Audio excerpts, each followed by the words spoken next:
I feel bad because like I definitely made most of those innuendos, and yet basic got I'm timed getting up for it. It's okay. You know what? I'll be the It's like, pariah. you know, when there's two naughty It's kids in okay. class, and one of them laughs Yeah. a little bit too loud, so the teacher You know what? kicks And them I was out. always that kid because I do have a very loud laugh, and I always draw attention. And they were like, "Oh, you're the one in trouble. It's you."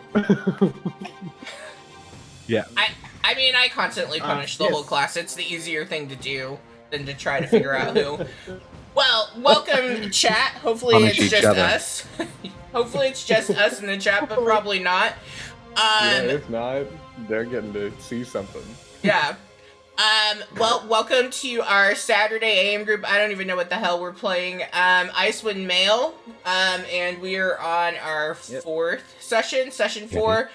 But we finally have all of our packages, so there we go. And let's start. We'll start with we'll go Pickle to begin with introductions. Oh, that's not Pickles. There we go. Hi. Oh, I'm Pickle. I'm playing Cog, who's a rather nervous and socially awkward little gnome artificer. I'm trying my best to force the perspective to make myself look really small. That's the effort I go to commit. And that's it. Okay. All right, Basic, the one who shouldn't have been timed out but has been. That's called acting for Pickle right there. That's character development. Method. Hi, yeah, that's method. Yeah, I'm Basic. I'm playing who am I? Pistachio. Yeah. And I'm just a little guy, you know. Yeah, pronouns little guy. Pretty fun. Just a little rabbit folk rogue. We're having fun out here. All right, and then we have Bookworm with Bruce. Yep. Yeah, I'm Bookworm, and I'm playing Bruce. Is for big dumb barbarian, Galar barbarian, who is not in any way in charge, but is very much drunk. Yes. And then Heather, who has been timed out of being a mod.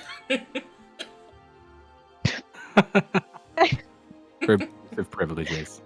Yep. Oh, Hi, I'm Heather. I'm playing Nil, the half-drow paladin, and apparently I'm going through my Mad with Power arc. Yes. Yeah, this is your villain era. All right. Smallest amount of power. Well, thank you all for tuning in. And yet you abused it.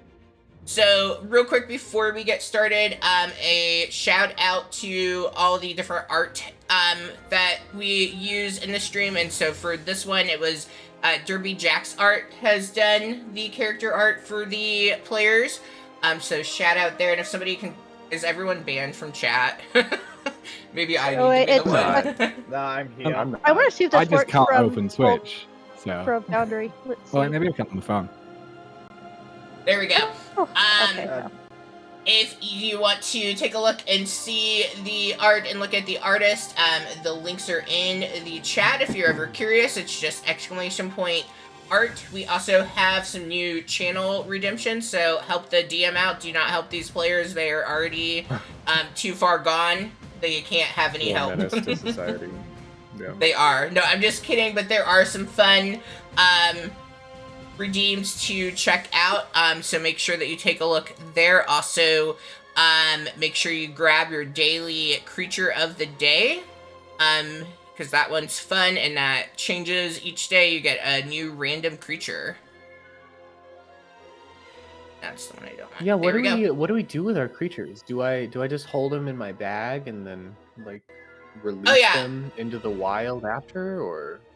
I mean, if you're tuning in, you automatically get a bag of holding called My Computer that is holding all the information. Oh, that's really good. Nice. I love that. I don't think it tells me. And then I don't think it tells me Mom's which computer. ones you have, but like I know how many people have, so that's kind of cool. Let's see how many I'm up to. Daily creature. Okay. You know, because I have to keep testing it. 16. nice. I have to make sure stuff works. Cool. All right. Yeah. I was gonna say it does get to my end boss of my campaign, and all my daily creatures we've collected come out to help us fight it. There's also one, I turned it off. It's pretty cute though. Let me see. I'll turn it on and I will redeem it and then turn it back off. So there's your daily creature, but then there's also random creature.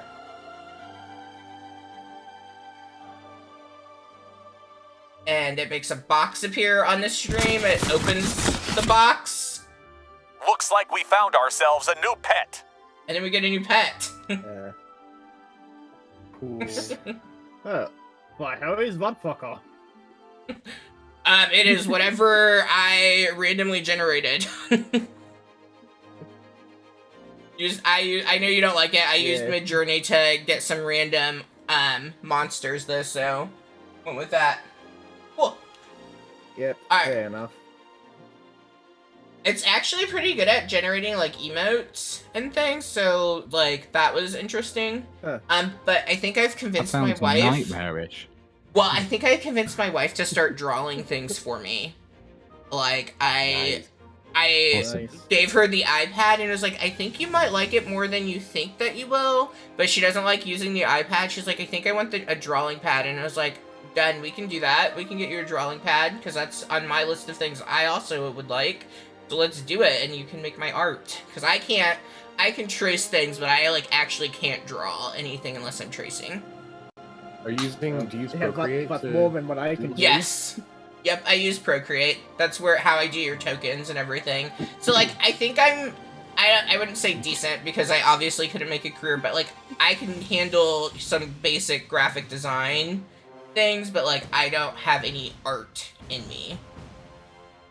Outside of, if I look at something, I can trace it, and that's about where I'm at. Like, I drew a pretty good Smee. Yeah. Cool. Yeah, where I am at is I can put different assets together. I can't make shit.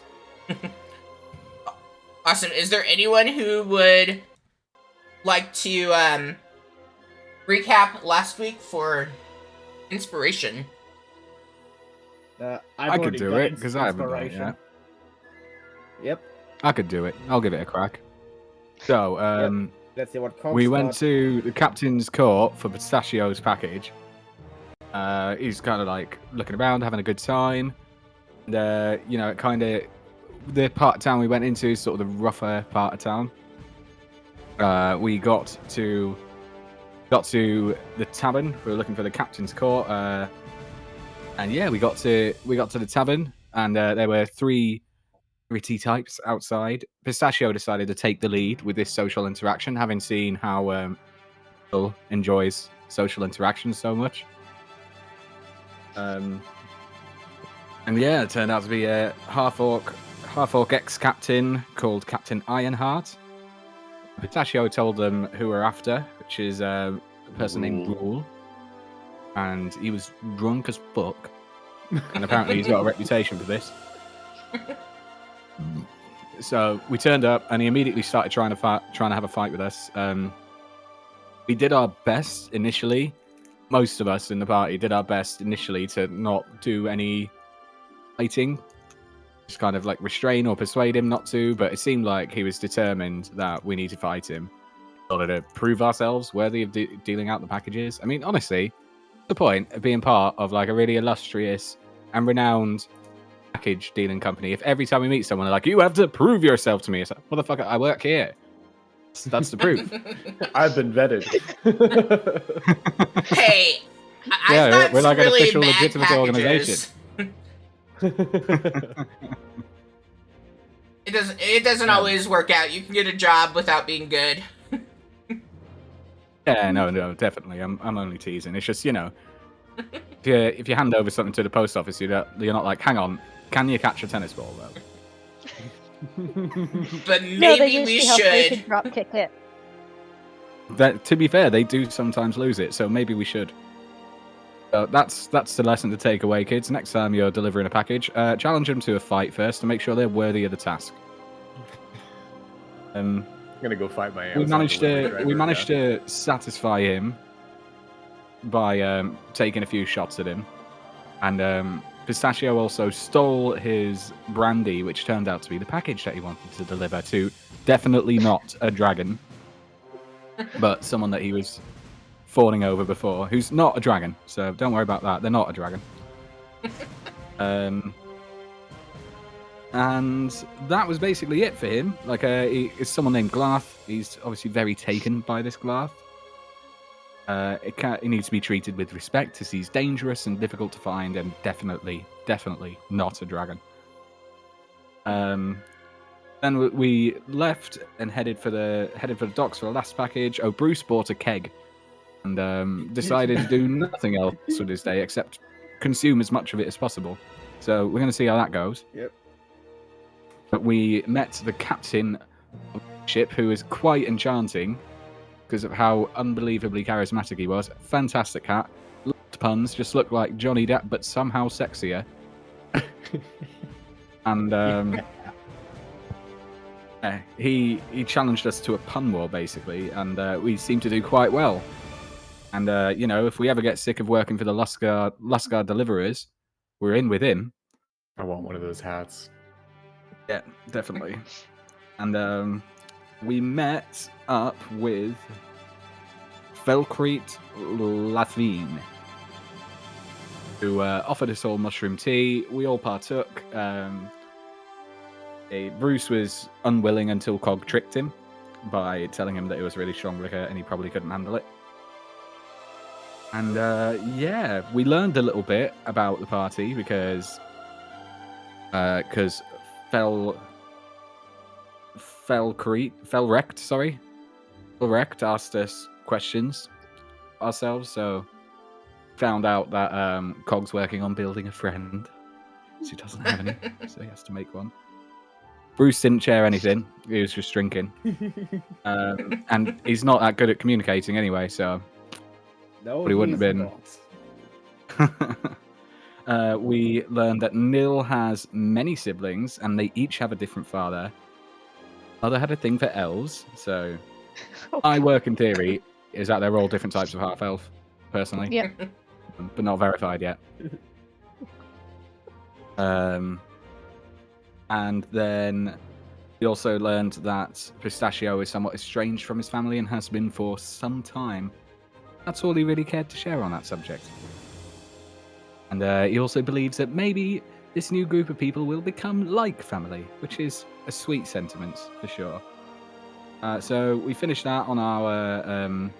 found out this delivery, which was a sending stone to a gentleman named Jarlaxle. I'm more sure isn't a dragon. And as we got a clearer description of them, they are also drow. And we finished up. We made our way back to the compound, back to the warehouse, where our payments had been sent, so that's good. And we got told to just rest up because we're setting off the very next day, and I imagine that's where we start. That is where we start. I feel like you deserve double inspiration for that. I even put a marker so I can go back and have that recap. Yes, so that is where we are picking up. Let's see.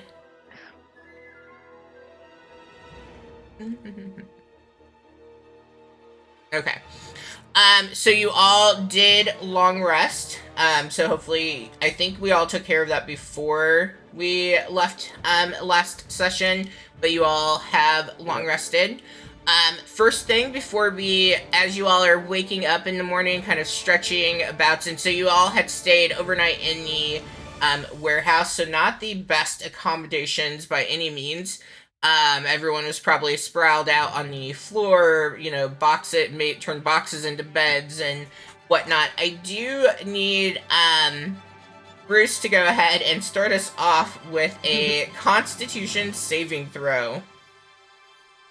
Oh boy. Yeah, I'm assuming it's a straight roll. Con save. Yeah, it's just the Yeah, con save, yeah. Yep. Oh. Yeah. How does ice do ya? Oh, that's bad. Uh-oh. I have Alright. a +5 to my con save, flavor why? Oh my gosh. Really? Yeah, We I have the rolled same a 3 con on save. I rolled a 3 on dice. Also, no. how the hell is Corgus Densus Bruce? Cog and Bruce have the same con save. How about that? It was interesting. Like, there are a few things, because I was looking at character sheets this yesterday, and I was like, oh, they have, like, the same plus, but I wouldn't expect that on some of them. Yeah. So, my friend, as you wake up, and who would have been closest to our buddy Bruce? Would anyone have been near him, or did you all just let him kind of fend for himself? I'm guessing Dad. Cog. Yeah, I feel like I would have. I really don't want to be, but I feel like I would have. I can see where this is going. Oh, I know what I was shocked by. Bruce has a very high passive perception. Compared, like, you have a 13. And, I know! like, so that's higher than Cog, that's higher than Nil. It's the same as Pistachio. Wyatt is higher. But that was very shocking to me. I was like, oh, I didn't think he would notice very much passively. Hey, Yeah. like, he's looking for things to fight. That's why it's so high. Alright, my friend. Yeah. Cog, go ahead and make for me a dexterity saving throw. Oh, no. Yeah, would love to, mate. One sec. Yeah. It's a dirty 20. Okay. Probably good, so you don't end up Confident dirty. about Alright, so as you are getting up in the morning, Bruce you start to kind of wake up and maybe you sat up too fast, maybe you had too much to drink, I'm not sure which, maybe it was both. But as you sit up to get ready for the day, and you can hear Lennart calling for people to get up and let's get a move on, and you are starting to get up, all of a sudden you let out this loud belch. And that's what you thought it was, right? So Yeah. huge burp. And as Cog, I imagine, is kind of dude, get some manners. All of a sudden, I think Cog is like, oh god, here it comes, and that's why he gets out of lane time. I guess that's true. He knows yeah, what this is a lead up to. That's fair. Yeah, you know where this is going at this point. So you quickly as fast. have opened. As quick as your little gnomey legs can move, you skedaddle out of the way as Bruce's belch just turns into projectile vomiting. And Bruce, my friend, you are poisoned. And I'm going to say, with how hangovers work, you are going to be poisoned for, let's go with 12 hours before you can make that save again. You're getting on a ship is the benefit to that. At least you're not hiking through the woods. Yep. You failed by a After little he- too much. Nobody's fair. Yeah, after he throws up, can he go back to drinking? Oh, no. Oh god. I mean, it's your character. Yeah, I guess you Wash can. the vomit flavor down with more beer. Gotta wash Warm the vomit up with beer. something. Yeah, warm B is what he has closest. Here, Bruce Oh, starts gosh. drinking hard. Oof. Well, that How makes much is me. he drunk so far? Someone slips an Alka-Seltzer in Yeah, there. yeah. How much of my how much of my keg would he have drunk so far? Cause he wouldn't have done much else here since getting it. Let's see.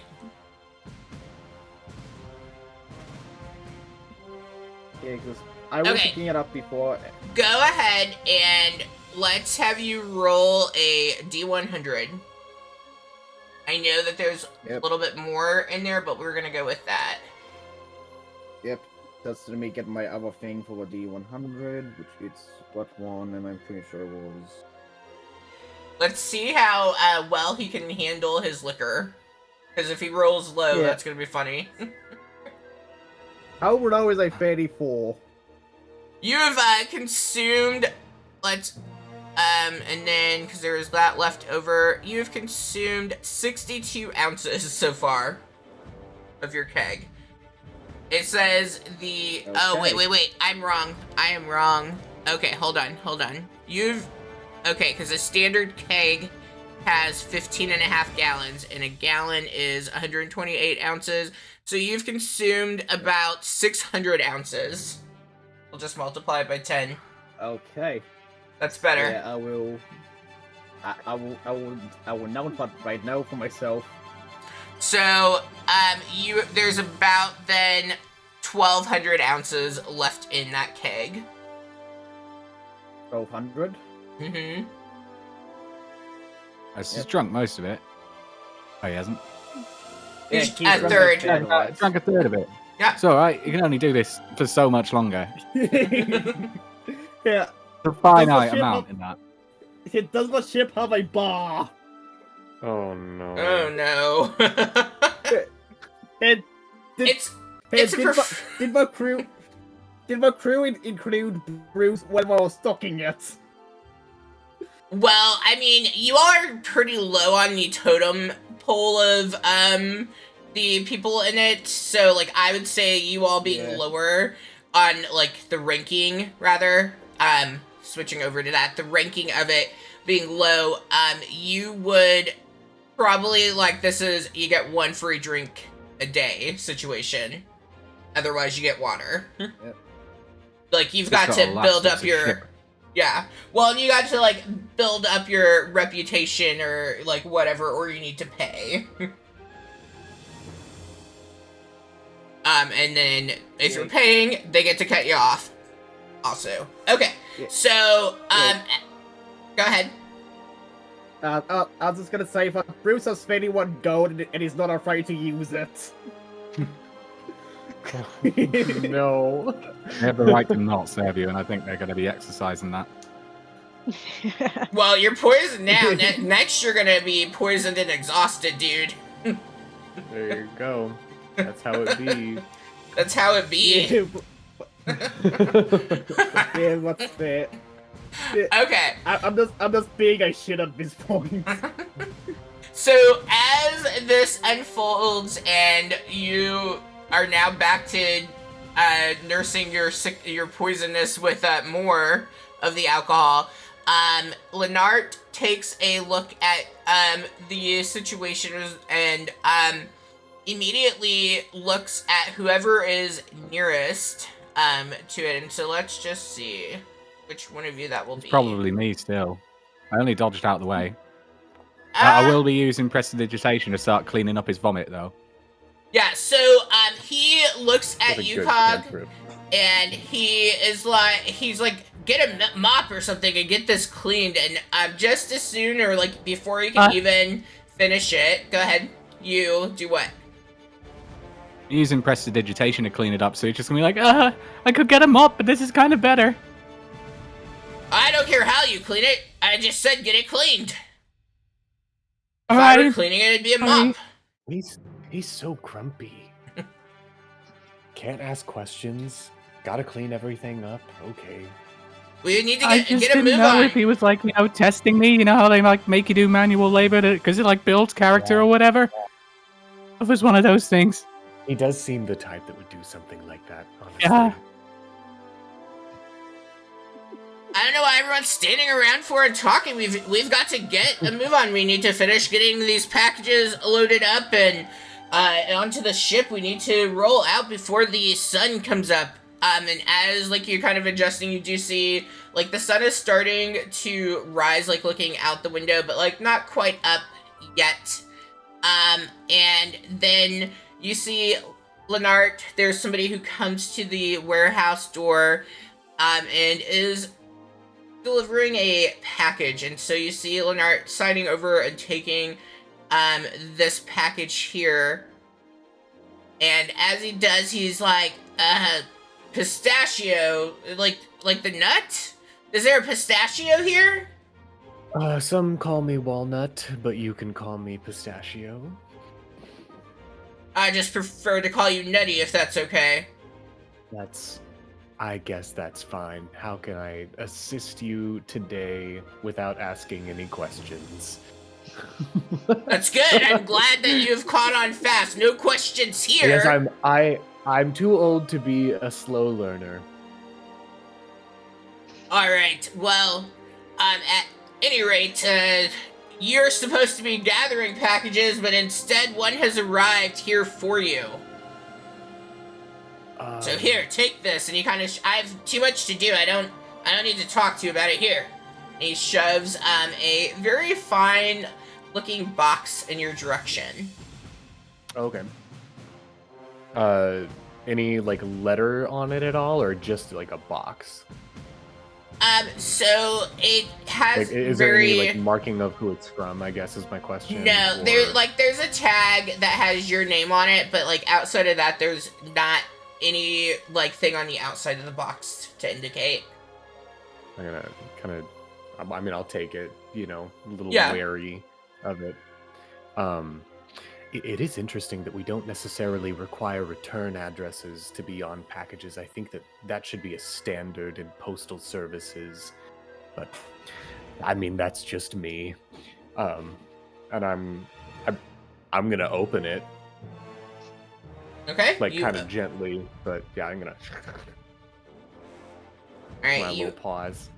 You open it, and inside you find this darker colored hat with nice big feather on it, and there are two holes for your little bunny ears.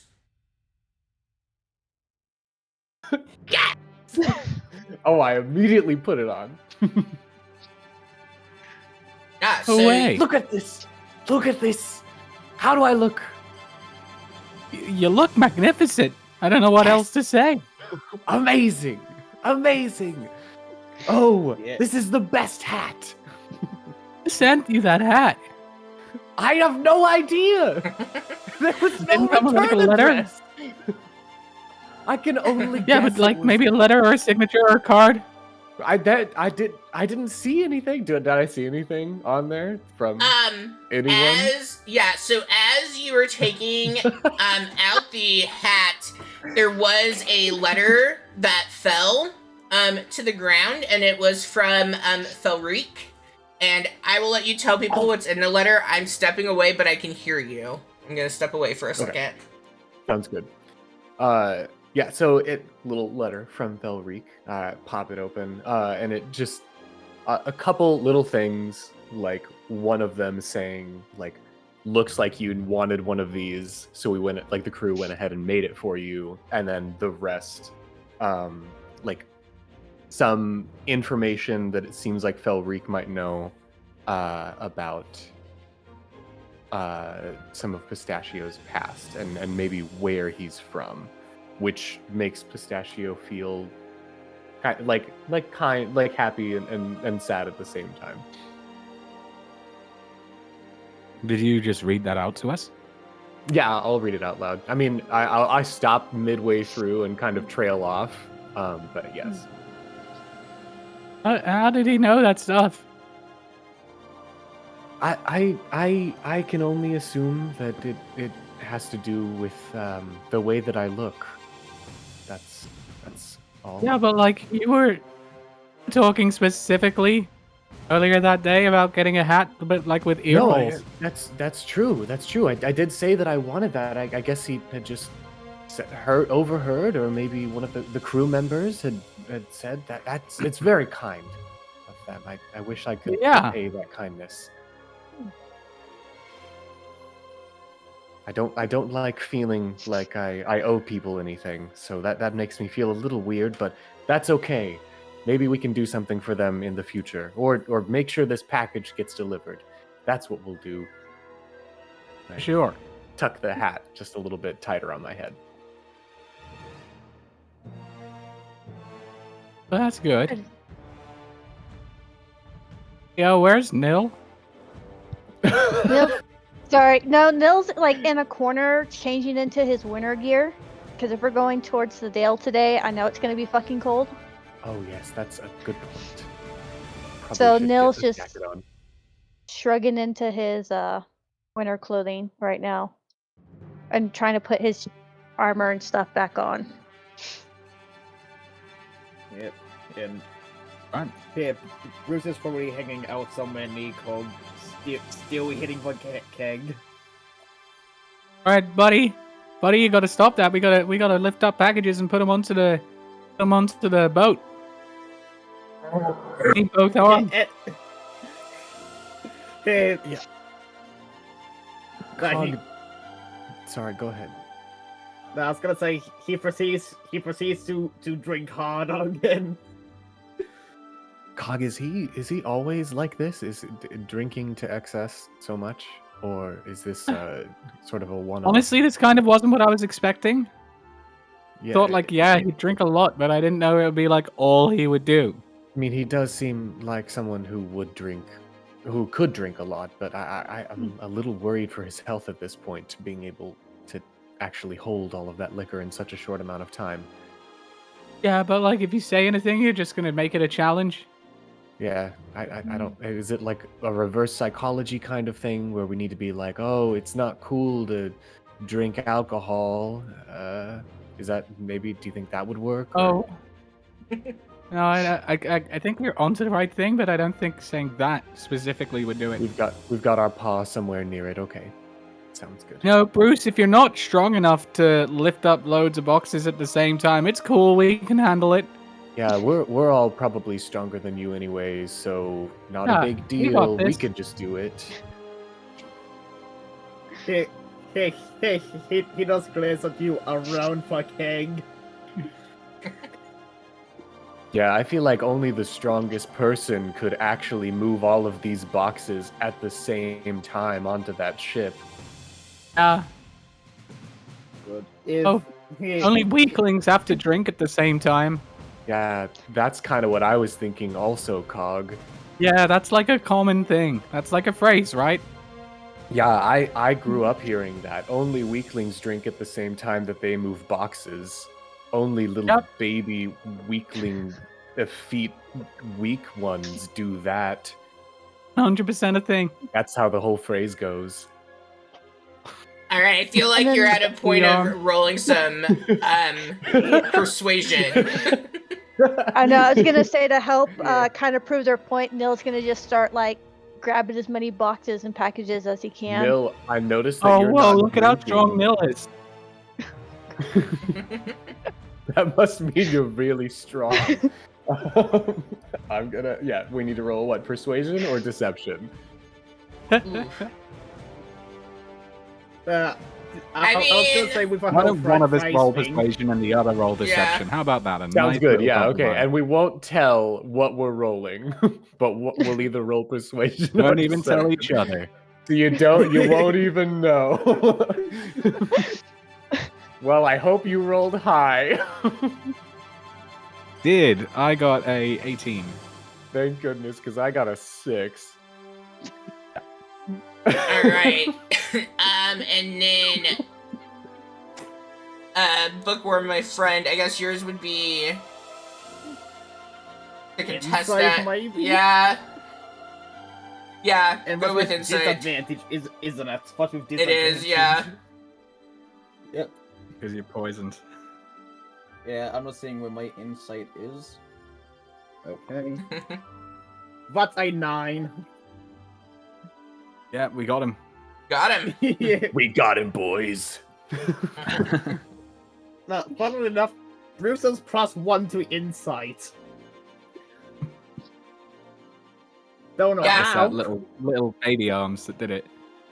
Yeah, you see Nil picking up these packages and being told, only the strong can do what Nil's doing. You immediately hop to gathering up the Pistachio packages. also wants to go for the lightest package that looks the largest in comparison to him, so that he can also look strong, and then pretend to Well, like, in that room, because, so, the previous night before your long rest, you all would have loaded up a lot of the packages, so really probably the lightest package is the, box that your hat just came out of. Because, like, that hat, didn't want it bent. Oh, no. Did y'all hear that? That was loud. Yeah. Was that thunder? Yeah. Oh, wow. We're in the middle of a storm right now.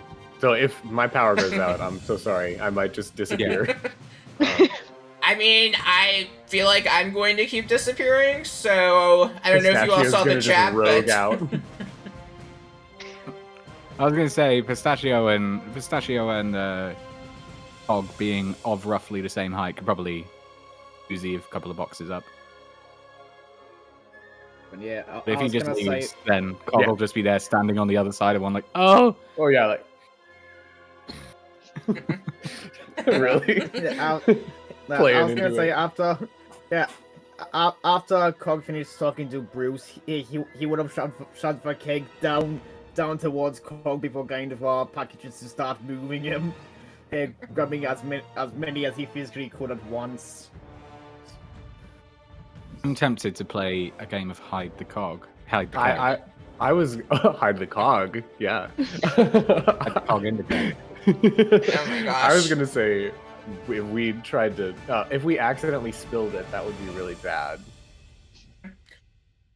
So real quick, Pretty terrible, huh?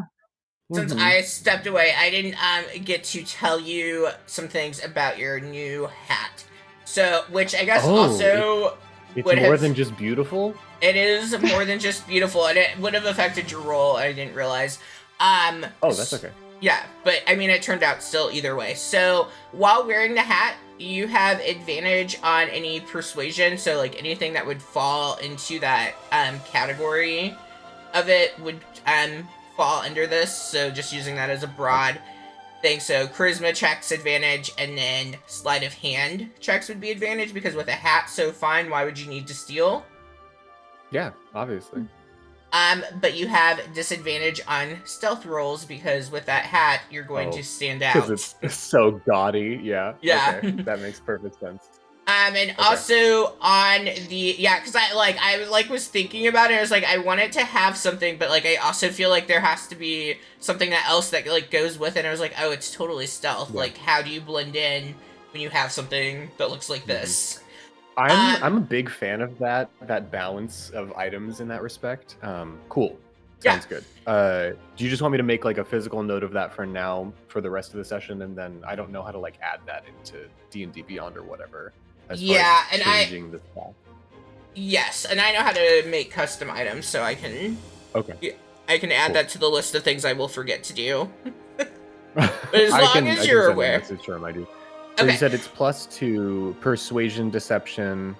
Yeah, so it's advantage for those. So it's not like a plus. It's advantage, which then makes it pretty. As long as if you're wearing it, you have advantage on anything that falls into that charisma category, and then just sleight of hand. So not anything else with.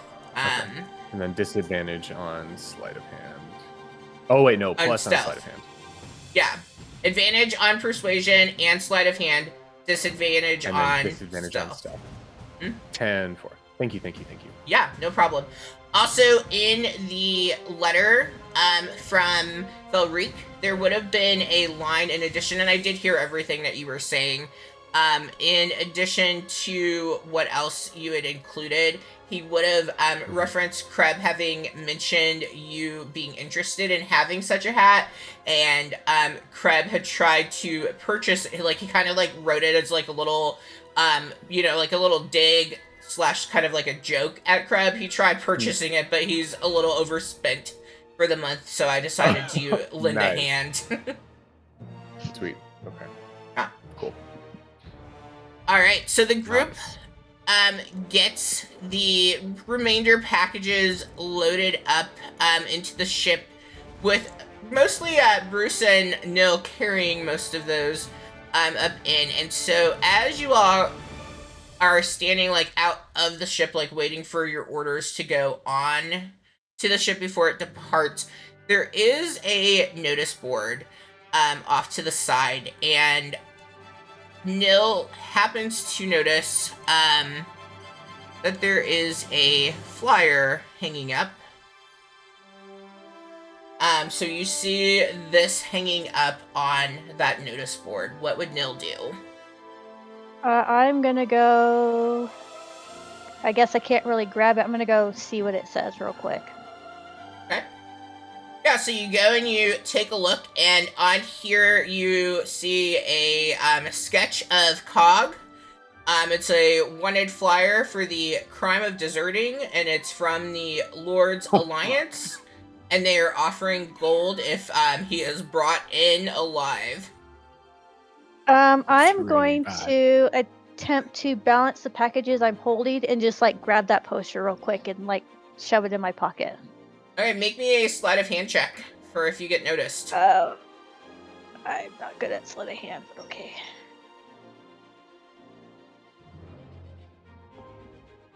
Got a 16.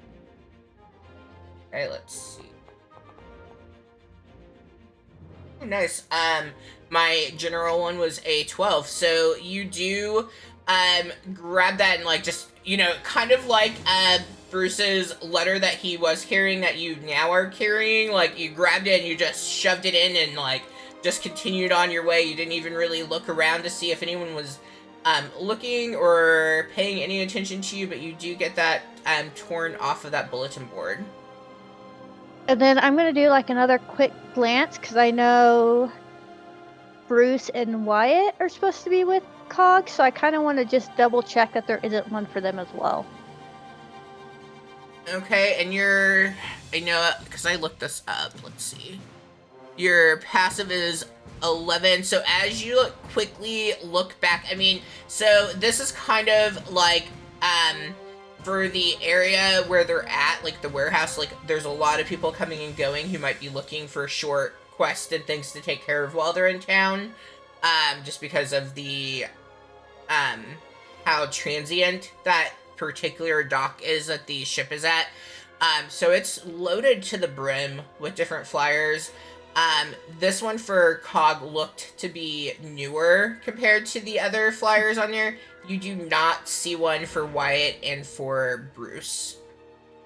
Okay. And then I'm gonna carry on like I didn't see nothing.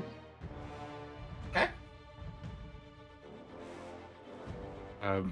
While Nil is doing that and Bruce is hopefully distracted, I'd like to go to Buddy Pistachio there and like, can you like get a bunch of water? I think I've got an idea. Yes, I can do my best to get a bunch of water. Yeah. Does Thinking it matter like what replace a kind, bunch like, of this with water and just make it taste like salt beer. water or like normal? Oh no, we like, want to well kill it water? because like water. Oh, okay. Yes, I'm okay. You want to put it in the keg? I understand. Yes. Yeah. Okay. I'm on the same page now. Yes, I will. I can try to do that. But I'm gonna hop away and try to find a way to get a ton of water. Great. Yeah. How do I do that? I'd like got to, my while he's little doing water that, skin. I'd like to taste a little bit of the ale so I can get an idea of like what it tastes and smells like, so I can replicate it. Are you making wine like Jesus? No, I'm going to use magical tinkering, because with that I can make a tiny object just emit an odor. So I'm hoping that I can use this to make watered down beer taste like ale. Okay. So With just water. Pistachio, how are you finding this With water? magical tinkering though. 'cause- Well, I'm gonna A smell, kind of and that's go up. that's kind of like a flavor. Yeah, I it wanna- has to go into like tiny objects, which Yeah, so I could just put a little rock in it. I can only see Bruce drinking the rock because he'll be tipping the whole thing up. So the rock will be one of the first things to come Right, out. so amongst my thinkers, thieves, and smiths tools, I imagine that I have like probably like a little ring that I could put on over the stopper of the barrel. I'd like to make Yeah. that taste like ale. There you go. Okay, so with magic tinkering at first level, you learn how to invest a spark of magic into mundane objects. Boom, boom. You must have boom, boom, boom. Thieves' tools, artisans' tools in hand, which you do. You can then touch a non-magical object as an action. Give it one of the following magical properties. Bright light. Whenever tapped by a creature, the object emits a recorded message. I think I just have it tell him not to fucking drink. You utter the message. The object continuously emit emits. odor. I'm good. I just want to make sure everyone knows. An odor or a non-verbal sound, so wind waves chirping, and it's perceivable up to 10 feet away. A static visual can be a picture, and it lasts indefinitely. Oh, nice. So yeah, I'd like to like stick a little sort of ring in the in what he's using as a mouth hole. Like just put a little copper ring there and make that taste of ale. Okay. Please just emit the odor of ale, so that hopefully he drinks watered down beer. He thinks this is right. Yeah. So Pistachio, what are you doing to gather up some water? Yeah. So to gather up some water, the only thing I have that could like carry water is my water skin. So I don't know how much liquid that carries, but it's going to be several trips, I'm assuming, unless I can borrow someone else's and do multiple. So I want to look for a well first, and then Definitely I want to don't mind. use one, if possible, 2 or 3 water skins if I can find Nil to borrow his water skin in order to get that water so I can make less trips while we're doing this. The water skin holds pints of water. Okay. Whoa! I think it pints like the little milks that you... Shh, teacher right here. Okay. Yeah. So we're Yeah. talking half a gallon each, Mm-hmm. right? Okay. Yeah, I'd say... Yeah, Okay. I was about to. So if I was get about to 3... ask- Oh, sorry, go ahead. I was just gonna say, I was about to ask what the fuck a pint is, because we don't use one here. We don't really use that either, so I don't know why that is what it came up with. But I mean, that's right from Roll 20, so I guess that's what the language in the book is. Yeah. Over here, it's pretty much just liters, and that's it. Maybe milliliters for a bunch of smaller stuff, but It's One- a pint is smaller than half a liter. Say like half gallon, yep. 2 liters. Oh my gosh. I'm converting. Welcome to the stream where we it do would be conversions. It would Not be the almost religious 2 kind. It would be almost 2 liters of water per water skin, like 1.8 each.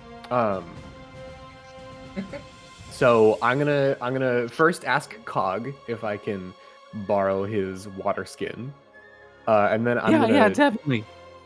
Thank you very much. Okay, and I'm gonna hop away, and then I'm gonna look for Nil, see if I can find Nil, because I know Nil is doing stuff. And do you want me to roll for that, or will I be able to just find Nil? Oh yeah. I mean, you were all like in the area of the. So Okay. Cool. Then I'm gonna go find Nil, and I'm gonna ask Nil. I'm gonna be like, Nil, I know this is a bit of a weird ask, but I do need to borrow your water skin, if I could. I'll give it back, I promise, and it'll be in the same condition that it was before, if not better.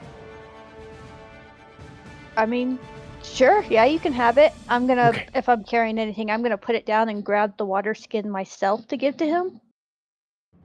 Yeah, you have the packages that you, because this is all like as Yeah. you're walking to the ship and getting ready. So like you have those packages that you kind of sit down and get your water skin to hand to Pistachio. Okay, so I'm gonna sling all of those across my back, and I'm gonna go hop along, and I'm gonna find what's the name of the guy who's organizing us again? Lenart. Lenart. Okay, I'm gonna go find Lenart. I'm gonna say, I know. I'm so sorry, Lenart. I know you're very busy. No and you don't like questions. questions. I know. I just need a well. Oh, that's such a fine Not a- hat. I do like Oh, that thank on you. you. You Thank said you, you need yes. you need a well. Well, with a hat that's fine, you sure look well. With a hat this fine, how could you not help me? I know. I'm so cute and little. I mean, you And look I like could something never I may hurt have ate anyone. for lunch, but yes, I guess we can say cute Yes. then. If you go Thank you. out the doors, go through is the fastest way. I don't want you to get left behind. Don't want you to have to hop on board. Go Ah. through. D&D is improving my puns. Go through the The warehouse first time and pistachio has been called a snack. go through the warehouse and go out the back doors, and out back behind you'll see the well back there. But make sure you make it Amazing. snappy. Oh, I'll hop to it, if you will. And I just go as quickly as I can. I'm choop, choop, choop, choop. So I go out the back, and I'm gonna fill up all 3 of these, and then I'm gonna come back to Cog. We say, okay, I've got 6 liters of water for you. Is that enough, Hey, or just should pour we it go in. for another? Okay. Just pour what you got. Squeezing them in. How does that? How I'm does that just like look? keeping a lookout for Bruce. Bruce currently is juggling packages and walking on to the ship, so you have a few minutes of time. Is that enough time to do another run for water? Oof, probably not. Want me to roll for it? Yeah, let's Probably roll not. for Okay. it. All right, Yeah, roll for let's it. not risk it, because we can just add to it as the days go. We need to. True. I think we've achieved Although, something. will we have access to clean water on the ship? I'm hoping so. I would have thought so.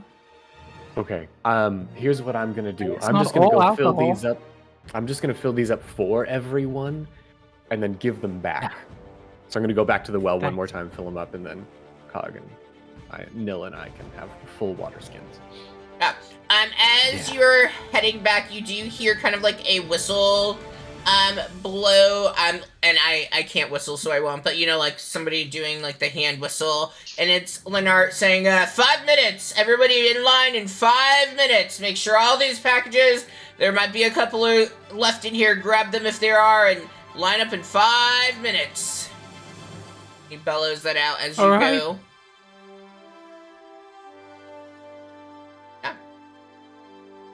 Are there any Alright. left that we can help with? You go to like, if you go and you take a look, you look around and like you don't see anything inside. You just think he's very meticulous and detailed, and you know that was his way of getting somebody to double check without saying, "Can you double check?" Okay. Well, it worked because I just did.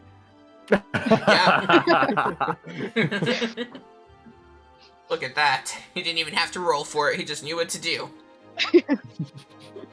Alright, so we are coming to the 5-minute mark, and you can see the sun is starting to go higher in the distance.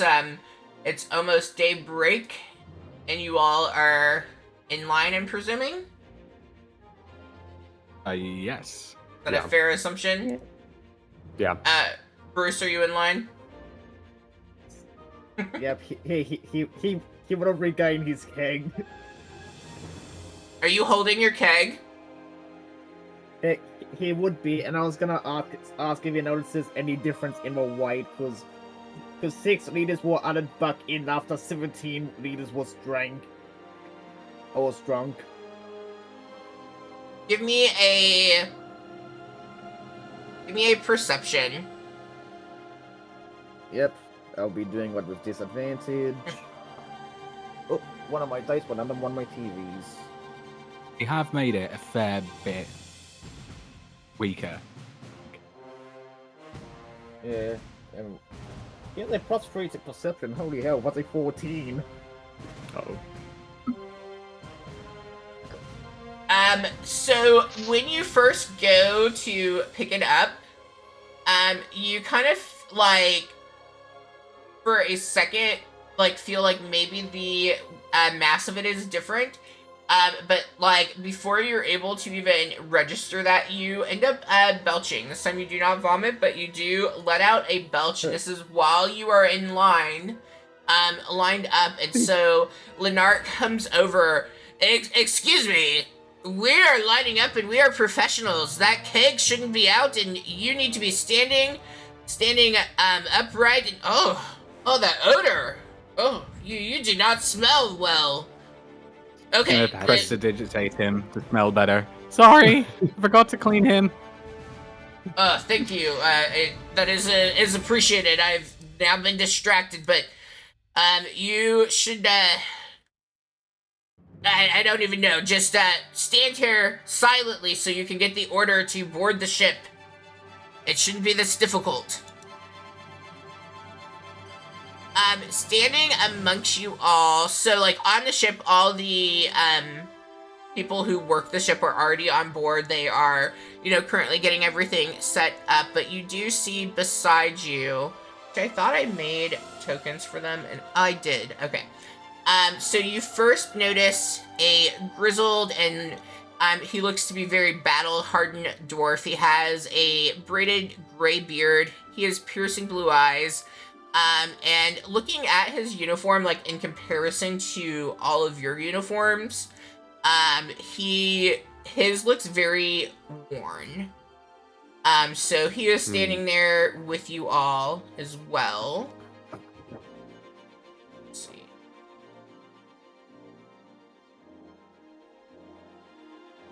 Oh, doesn't matter. Does he look to be the same or higher rank than us? It seems like he's been here longer. He's been here longer. There's not like it's not like a ranking system. Like you get your packages based on your skill. Like your first package is always something that's hard to deliver and a little challenging. But then like after that, you start getting like repeat customers and being like asked to assist with different things. Just based on how well you yourself do. And let's see, I can actually. So there's no like visual representation of that esteem that you mentioned before. No, like there's nothing that you can really use to tell. Just you can, based on like his uniform, you can tell like he's been working for the deliverers for longer, but like nothing that you visually can put that with. You also see a very graceful wood elf who has flowing auburn hair, vibrant green eyes as well. She looks like her uniform looks as though every day she is getting it cleaned and all set to go. Sorry, I was making sure I'm popping out the right artwork. Then you also can see a very young and eager human. He has tousled brown hair, bright hazel eyes.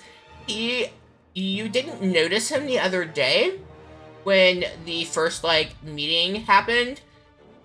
So he looks to be, new. Like, you would not have seen him before. This is the first time you are seeing him. And he looks to be somebody who probably, comes from a family because, he is, standing at attention. So he probably comes from a family that has some military background just based on how he's carrying himself. Okay, you also can see a very agile tabaxi archer. They have a bow on their back. They have sleek fur that's patterned with shades of gray and black. And also green eyes is apparently my go-to, has some piercing green eyes as well. And she looks as somebody who can fall into those night shadows pretty easily. Did you all catch my joke? Yeah. Did. Okay. He's sitting here. Yeah. So is Chuck seeing any of his artwork?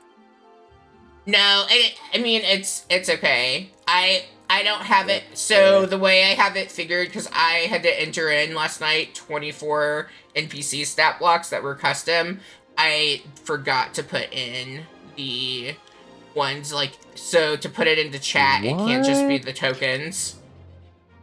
Yep. Because that one does not have a send to chat. You also notice a very tall, very broad-shouldered, muscular man.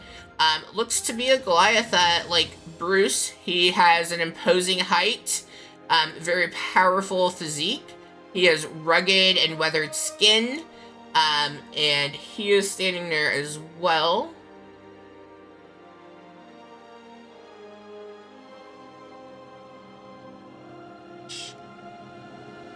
Are they all standing together? You are all in a line. You're lined up right now. That's why I'm going through them. But are these guys like lined up next to us, or are they? Yeah, Do they look like a group? No, they like all of you are in like a single file line. I don't even know if you all are necessarily standing next to each other. Like you were told to line up and you're lined up. So like they don't look like I would have a group. thought that we'd group up. Okay. Yeah. Well, and that's fine for your group, but you like you're standing at attention. You can't really tell who would have been off as a group or not. And then the last person that kind of stands out to you, and there are more, but these are just the people that you are able, you know, if you were to not even turning your head, kind of take a look at. You see a tiefling rogue that has midnight black hair, and I realize the character art isn't necessarily tiefling. Glowing violet eyes, and she is someone like as she is standing there, you like even in the lineup. Like, it's almost as if she can blend in and go undetected.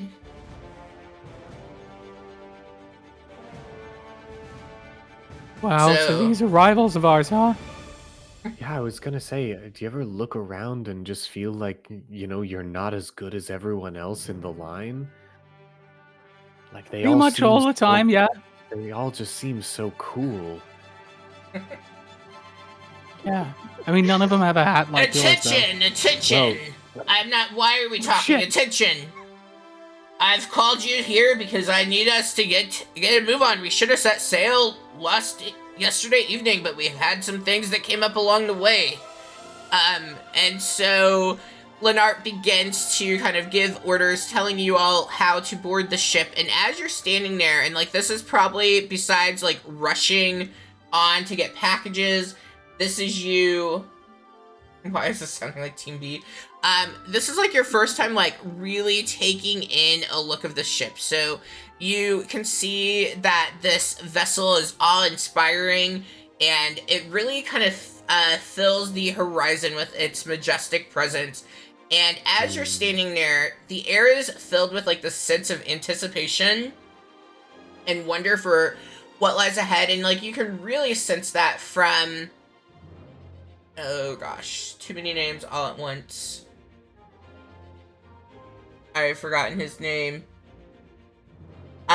Lucen, like you really, so the newest member of the group, you really like can tell like he is kind of a ball of anxiety, but like really excited, and that just is kind of transcending that anticipation. And you can see the ship's tall masts that are, they seem as though they're reaching for the heavens. They're proudly displaying their billowing sails that capture that wind's embrace. And the two master sails, they are flawlessly rigged and expertly trimmed by the crew on the ship. And it really is a testament to the ship's impeccable craftsmanship. So even looking at the sails, they each have very intricate designs, vibrant colors, emblems that show the history and the place, like each place that the ship has been. There has been an emblem that has been stitched into it for that. The hull of the ship is crafted from the finest of hardwoods, and it looks to be of precision as it's there with its sleek lines. And just looking at it, you can tell that this is going to be able to cut through the waves and part those waters with grace and agility as you all set sail.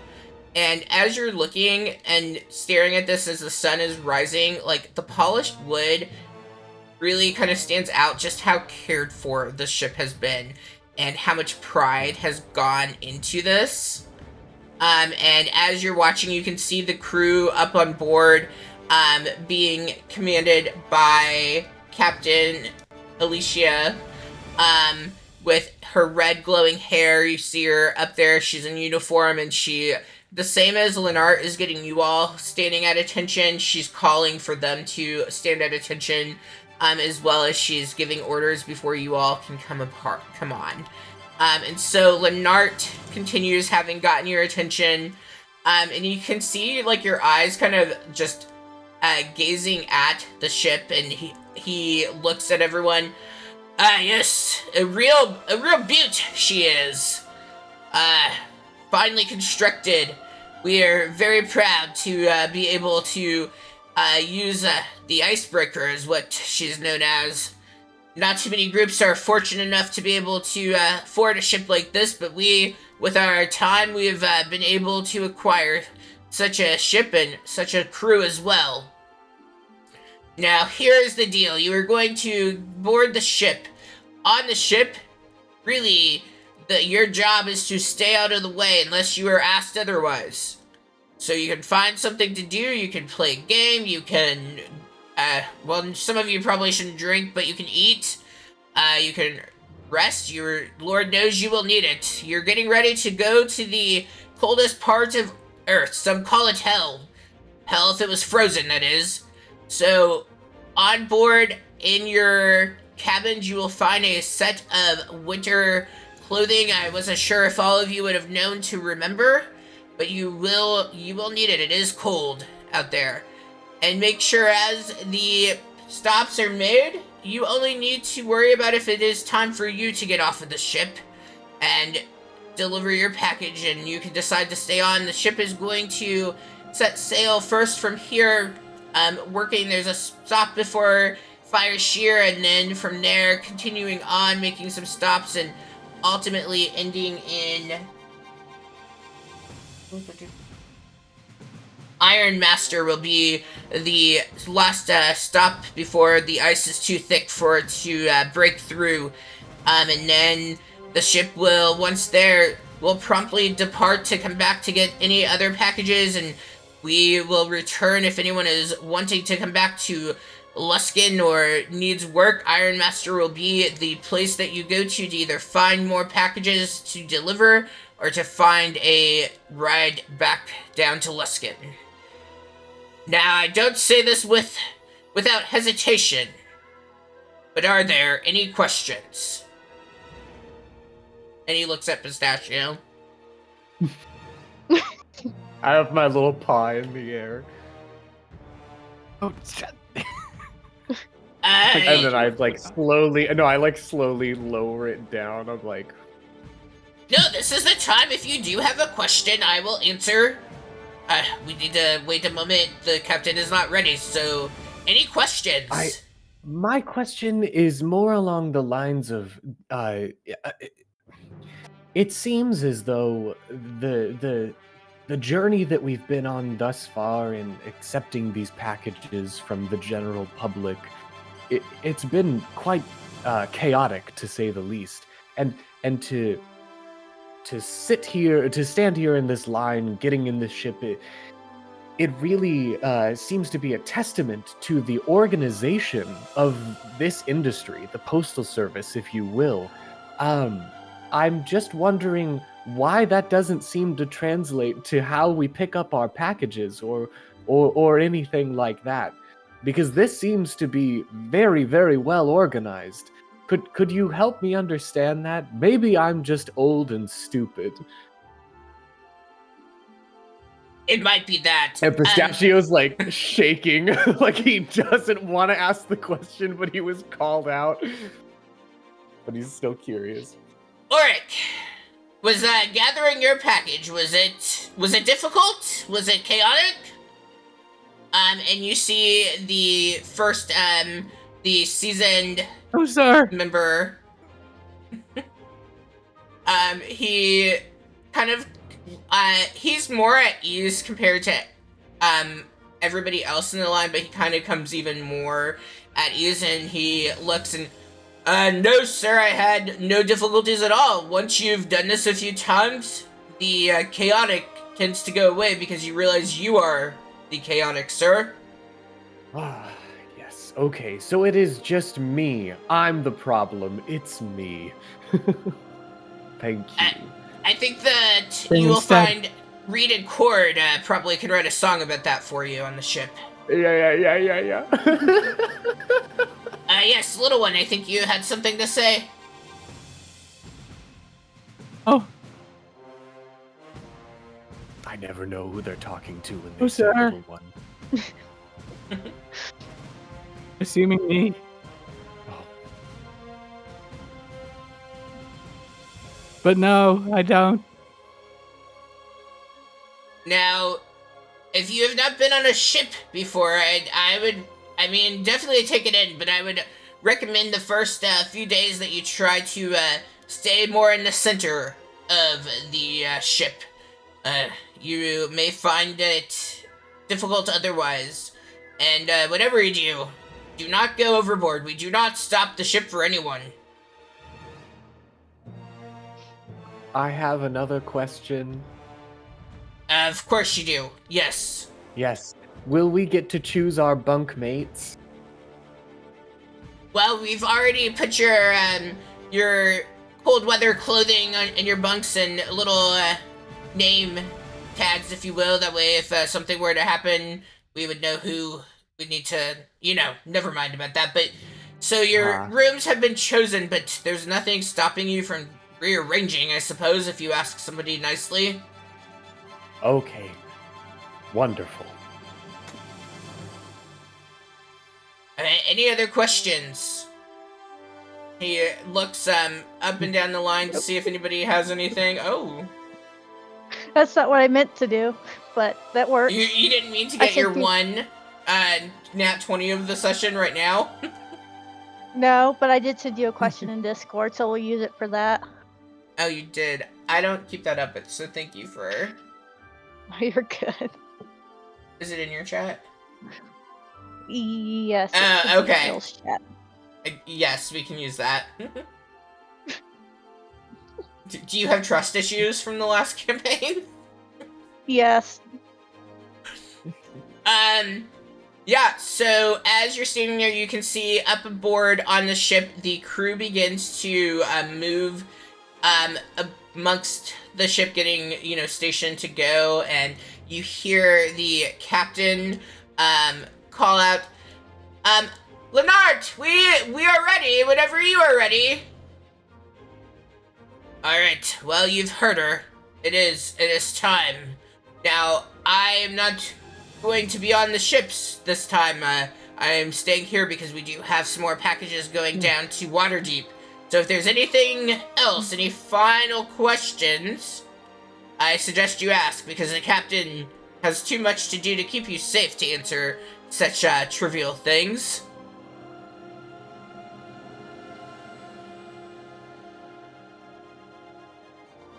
Yep. Little Hopper, any questions from you? No, I'm trying to quit having questions. It's a good habit to break. I support that. Breaking habits is the best thing to do.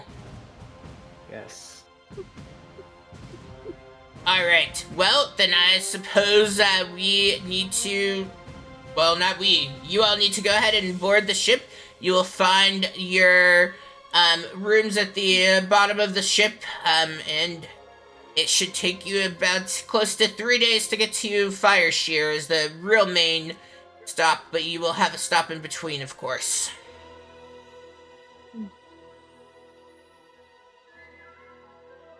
Alright, what are we waiting for? I said load the ship. Right on board. Okay. I'm a hop Okay. on. Thanks, Is sir. he standing on the dock, and we're like passing him as we go onto the ship, or? Yeah, so... Ooh, that was not the right button. You all disappeared. He is kind of like... because of there being, Bruce and the Magnus and them having imposing heights compared to Lennart, like he is kind of up on the dock to give himself that height advantage, working on that perception. So like you would be walking past him, and he's also checking to make sure as you're going that like it looks as if you have what you like need to have, like giving like a quick over, like do you have your, you know, your bag? Does it look like you're set to be gone for a while? As I pass him, Okay. I want to like stop in front of him, and what do you expect to be in a ration, like a food ration for a day? I would say how like, do you imagine that? like probably some hard cheeses and hard meat would be what I would, Mhm. you know, like hikers food. Sure. Any like bread or crackers or anything like that? Yeah, I would say like very hard bread if it's bread, or you Like- know, basically Like crackers. crumbleable, like little Mhm. crackers. I'm gonna take one of the little crackers out of my ration box, and I'm gonna crunch it up in my little paw.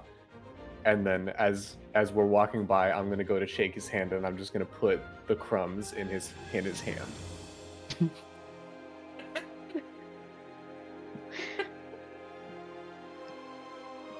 So as you are Like just a disgusting mess. as you are going by, and you reach out to shake his hand, he looks at you, My little paw. your little paw.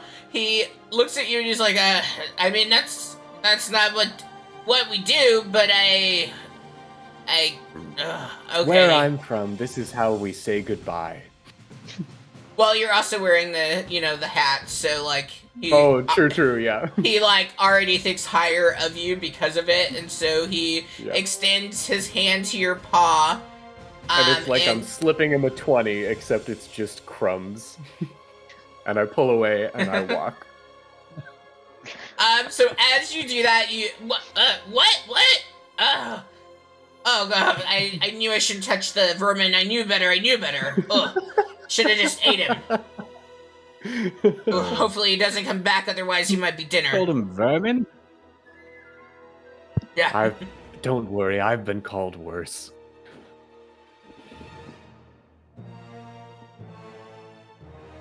It was me, the player, reacting, not Nah. Yeah. Yeah. I react though. Don't worry. It was Lennart. I I'm- mean, I'm he glad already I'm said he should eat as him. Cog passes him now. Mhm. Yeah. When Cog passes him, then he's going to do the same thing he did to the guards. He's just going to turn around and sneakily make him do a prestidigitation fart at a really inopportune time. Yeah. When someone's, when someone's about to shake his hand or like nod to him or something, and he like nods back and then just immediately. Yeah. So as I want this one to sound really wet, like he might have shat himself. Not So like a as- cheeky squeaker. So as That's oh gosh. So as people continue to board, Auric has stepped back to let all of you go first. And so Auric stops and is talking with Lennart, because I mean at this point he has worked for a while, and so they are probably friends, you would assume. So he is standing there talking with Auric as you have this wet fart be released. There we go. Dirty. Well, I want to use Lennart. the full 6 seconds. Ooh. If you're doing the full 6 seconds, let's see how the perception would be for our buddy on that. Where are you? I wish I could just like say the name and it would just pull up people's sheets. Hmm. That is what I need. Oh. So at first, when it like first goes, but then it starts trailing on for a little long, like Auric is kind of like stepping back, and then he does a glance up the ramp, and you can kind of see Cog. He makes eye contact with you, and as he does, he goes, Leonard, it looks like we might have some pranksters or jokesters, I guess is what they call it on board. I think you might be all right. You might not need to check your pants after all. But good day to you either way. Just because I don't really like the sound. But Pistachio's gonna look at Cog and do one of these. He has sussed out the group. Oh yeah, like hang loose, like cool. Yeah. Oh, okay. Yeah. Yeah, I'm just gonna like run because I got foiled. So I'm just gonna run as fast as I can to where I'm supposed to go, like find my quarters. Yeah, and Bruce will just be right behind you. As you are running, you do on the ship, make me a... Oh. Gotta make me just a perception roll, and this is for Cog. Yep. It's a 17.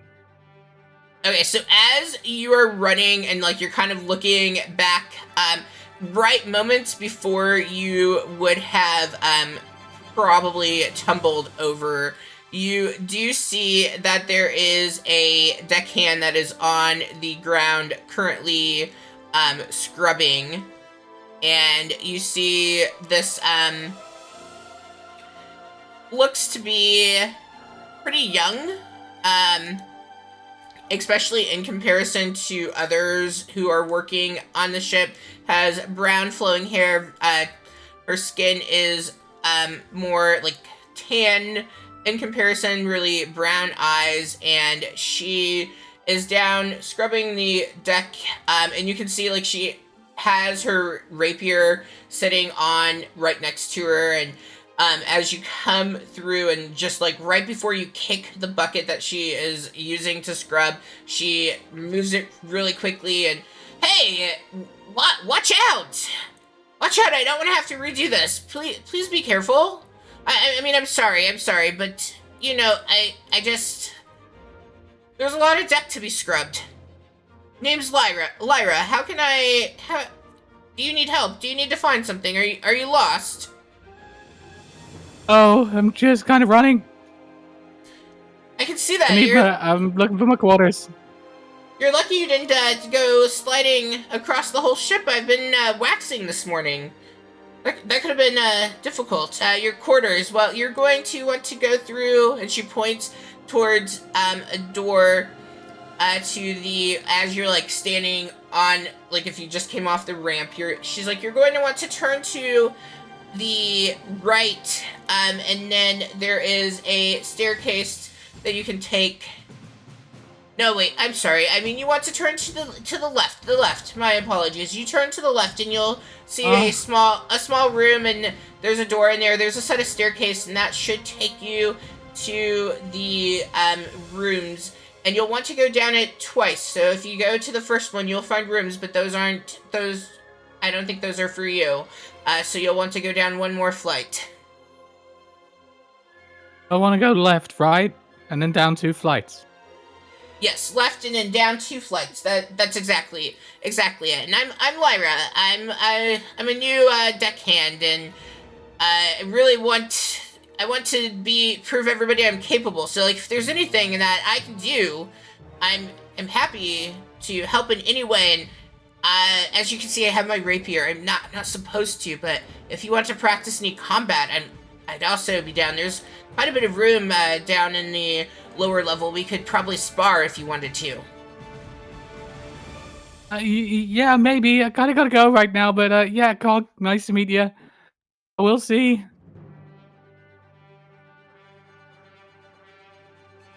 All right. Well, thank you. And as the rest of the group is coming through, you see her kind of taking her stuff and like moving, realizing she's in the way at this point, and that she probably should pick a less trafficked spot at this point for cleaning. Yeah, I would say Bruce would have been right behind Cog as he was running through. Ah, you're a big fella. Bruce? Yeah. Right. Hey, he says, while nodding. Did you say fight? Yeah. That's kind of all he says. She reaches for her rapier, and like gets a good grip. Fight? I can't fight right now. But later we fight? Here, he was in the process of putting the cake down, stops. Here, lets out a Disappointed. Why? here following Cog. Later, big guy. Does he say? Yeah, Or does he just say disappointed fight in a disappointed manner? Yeah, Okay. he does. Yeah, he can only say one word, but he can say it different ways. I got that. I just thought his Yeah. vocabulary was expanding. Nope. not yet.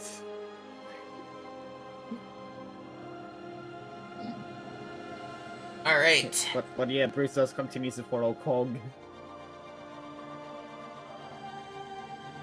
Yeah, you continue to follow, and the group. Then, so what about Pistachio and Nil? I don't want to assume everybody's following because that might not be the case. Pistachio kind of wants to like take in what the ship looks like on the deck. So just trying to get his bearings. Okay. Yeah, Nil's gonna just hang out topside for a bit.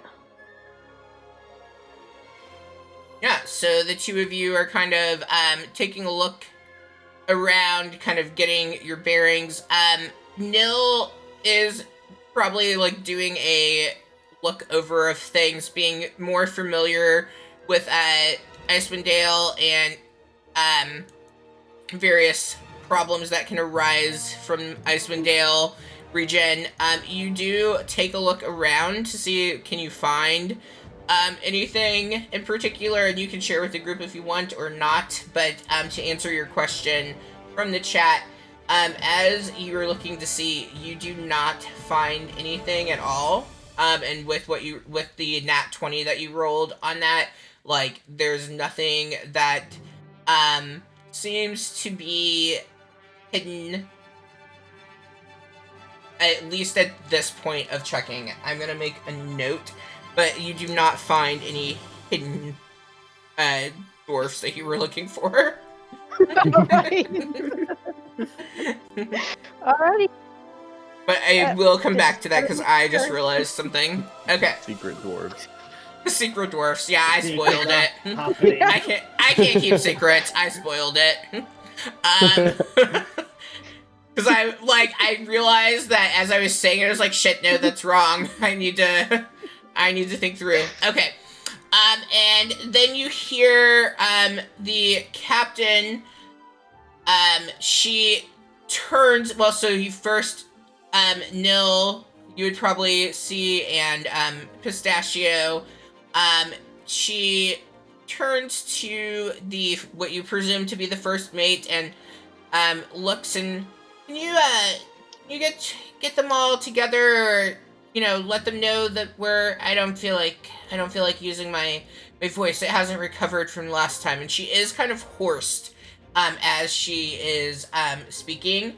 And so, the first mate turns around and, looks around and goes, yes, I suppose I can.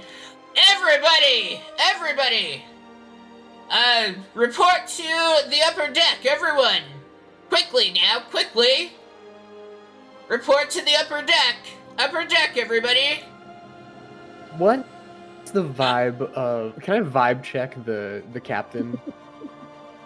The captain? Yes, you can. Yeah. And, Okay. yep, you can roll while you do. So, you see the first mate, and you can see, like, his little insignia says his name is Kale.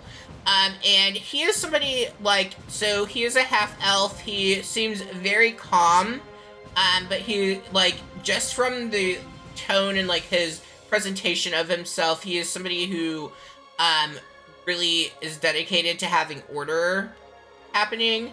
But he also looks to be somebody who probably at some point really appreciated adventure. He is dressed in a uniform that's very similar to the captain's, except hers is blue, but his is like a darker green. He looks young. His hair is kind of tousled and stuff, like, and you can kind of tell it's from being out, like it's matted and things, like, so it's not like the very nice tousling bedhead. It's like some serious bedhead.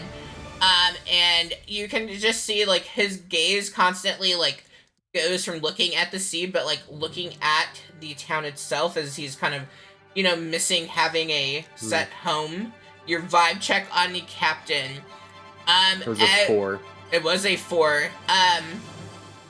As you take a look and trying to feel, and like, is there something in particular you're looking to know about the captain? No, not really. I just want to see if there maybe is anything nefarious going on, or if she seems up and up, but doesn't seem like I would know either way.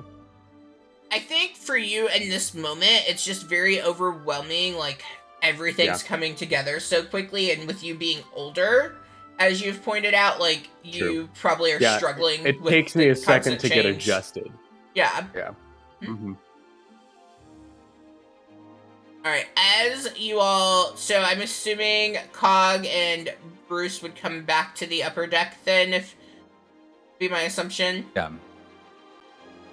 As you all come up and everyone kind of gathers, at this point there's a lot of people on the deck between all of you and all the crew, because like some of the crew is still working but some of them aren't.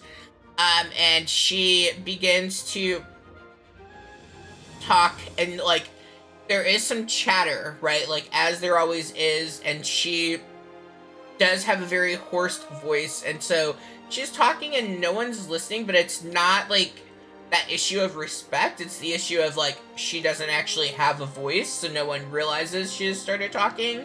And you see KL, he goes to kind of get people's attention without like having to interrupt. He like gives like that cough, and at that point everyone begins to stop talking, unless of course you all are still continuing talking. But the crew and the other deliverers, like, they realize and they set their eyes on Captain Stormrider, and she continues with what she was saying, and you kind of hear her, she's reaching, you know, kind of that end point, so you don't really know what she said at first, because everyone was whispering, and goes, yes, so I'm the captain, and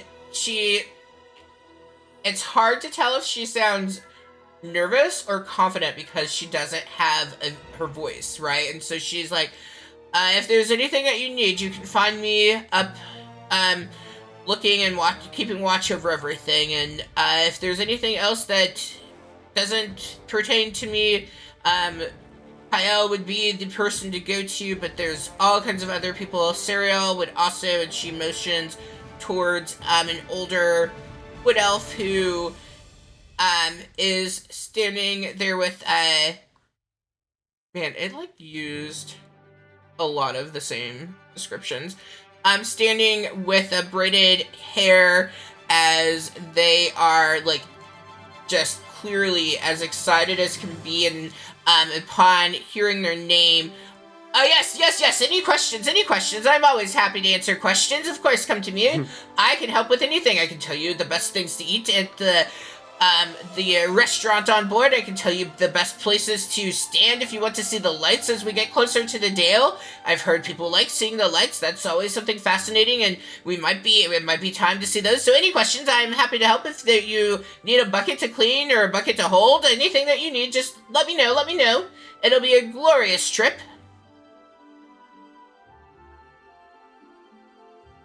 All right. Well, continue, Captain. I'm sorry, I didn't mean to interrupt. You just know me. I get so excited.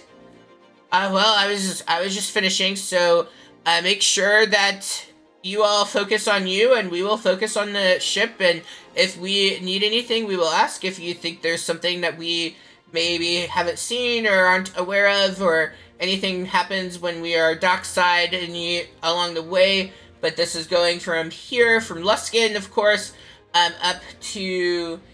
Are we stopping? No, this time we are stopping in,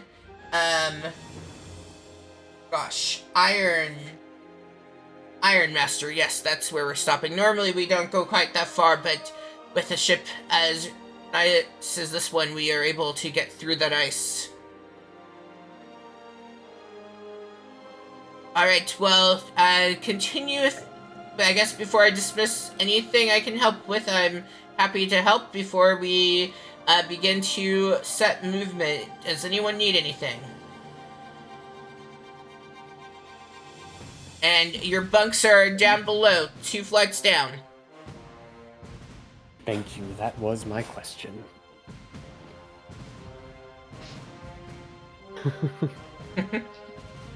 All right. Yeah, if we're dismissed at this point, I'm gonna go like try to find my bunk and see who like is around me. Yeah. So if I can see him, I'll help him with that. Cool. Seeing as Yeah. I've been there. Yep. So you grab Pistachio. Now, what are you doing at this point? Are you gonna go to your bunk, or are you staying up top? I'm gonna stay up top a little longer. Okay. And I guess with your checking, did you just check the top, or would you have gone down below and looked? I probably would have gone at least 1 floor below, probably not all the way down. Okay. Nice. Yeah, you did not find anything on those upper 2 levels. Cog leads the way, which was what direction? Let's see if Cog can give you the directions down. So it was to the left, just before, which I guess is here.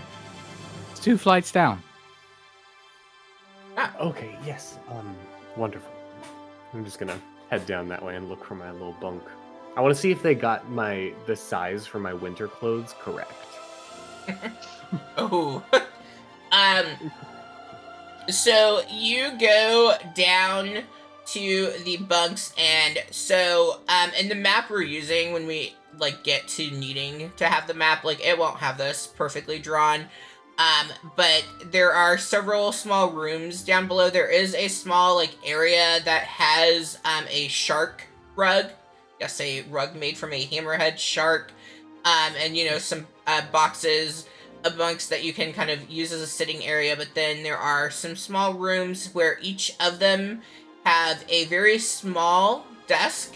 Kind of think like TV tray sized desk. And then you see that there are hammocks that are hanging, and on each side, so in the center is the desk, and like very minimum amount of space to, like, if you had a trunk or something to stack and store that. And then on each side you have these hammocks that are hanging, and they are hanging where there are actually 4 hammocks hanging on each side, so 8 hammocks go into the space. Like hammock, or is it like one off of each side of the... Oh no, they're stacked up, so somebody's gonna have to climb themselves up to get. But like they're not super like far apart or anything. Like the one on the bottom is just like an inch away from hitting the ground, and so then depending on who's above, like you might have their ass in your face. Great. Yeah, so what I'm hearing is big people on the bottom. I'm happy to take the top one. I can easily make that jump. Oh. Yeah, I'd also prefer to be at the top. I really don't want to be crushed. There is, so as you're standing and like looking at the rooms, there is one room. So there there are 3 rooms total down there, and so 2 of them have it set where it's these, 8 hammocks, so on each 8, so 16 hammocks total. But then there's another room, and it's smaller, and in there are actually, 3, instead of hammocks, they are actually, like, bunk beds, but a set of 3 of those. That seems to be the bougier area with actual for us. cushions. You're right. Let's take it. As you go to move in, and the doors First are open, you know, because everyone's getting settled, and as you go to, take this room, you hear coming from the top bunk, but kind of like you wouldn't even known that she was there, and she was like, I wouldn't do that if I were you. And then you see a dagger just kind of slowly poke out over. Yep, I definitely wouldn't do that if I were you. I don't think Auric or Magnus would be okay with that. Those rooms, you've got to earn not having to sway on the ship. You were just admiring them. Yeah, sure. That's what I was gonna say. Just admiring. Yep. Thanks. Have a good day. Of course, Bob's gonna we all look for have his to actual, use somewhere. name card.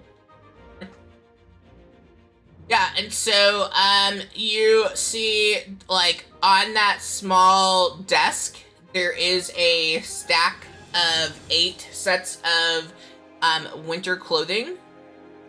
And so you go and begin pulling out the clothing, and you grab one, and I think, Pistachio, you were wanting to see if they got the right size? Yeah. Let's see. So as you grab the one that has your name attached to it, and you begin to kind of try to put it on, it is like swallowing you. Like you could quite literally be lost in it. Like you could be inside it and somebody could like pick it up like it's a wad of laundry to carry, and they wouldn't necessarily know that you were inside of it. Sure. Does anyone have an ability to sew at all, or any knowledge of that here? No, not really. Just not quite my size. Honestly, it's a little too small. And I know Bruce doesn't necessarily need winter clothing, but would Bruce be at least looking at his? Probably not. I was gonna ask if he actually had to wear them or not. No, so I will say, and I need to look and double check 1 second. So, for winter clothing, for me, especially in this setting, so on the actual thing, it says, while wearing these, you have advantage on saving throws to resist. I feel that's not the right one, because there's... Let me look. What Bruce has, I'll just whack that in Foundry real quick. Yeah, I know you have resistance because of your heritage. Yeah. But I know winter clothing, because we ran into this with Icewind Dale. I might have to just look it up on why. I don't know why I can't find it.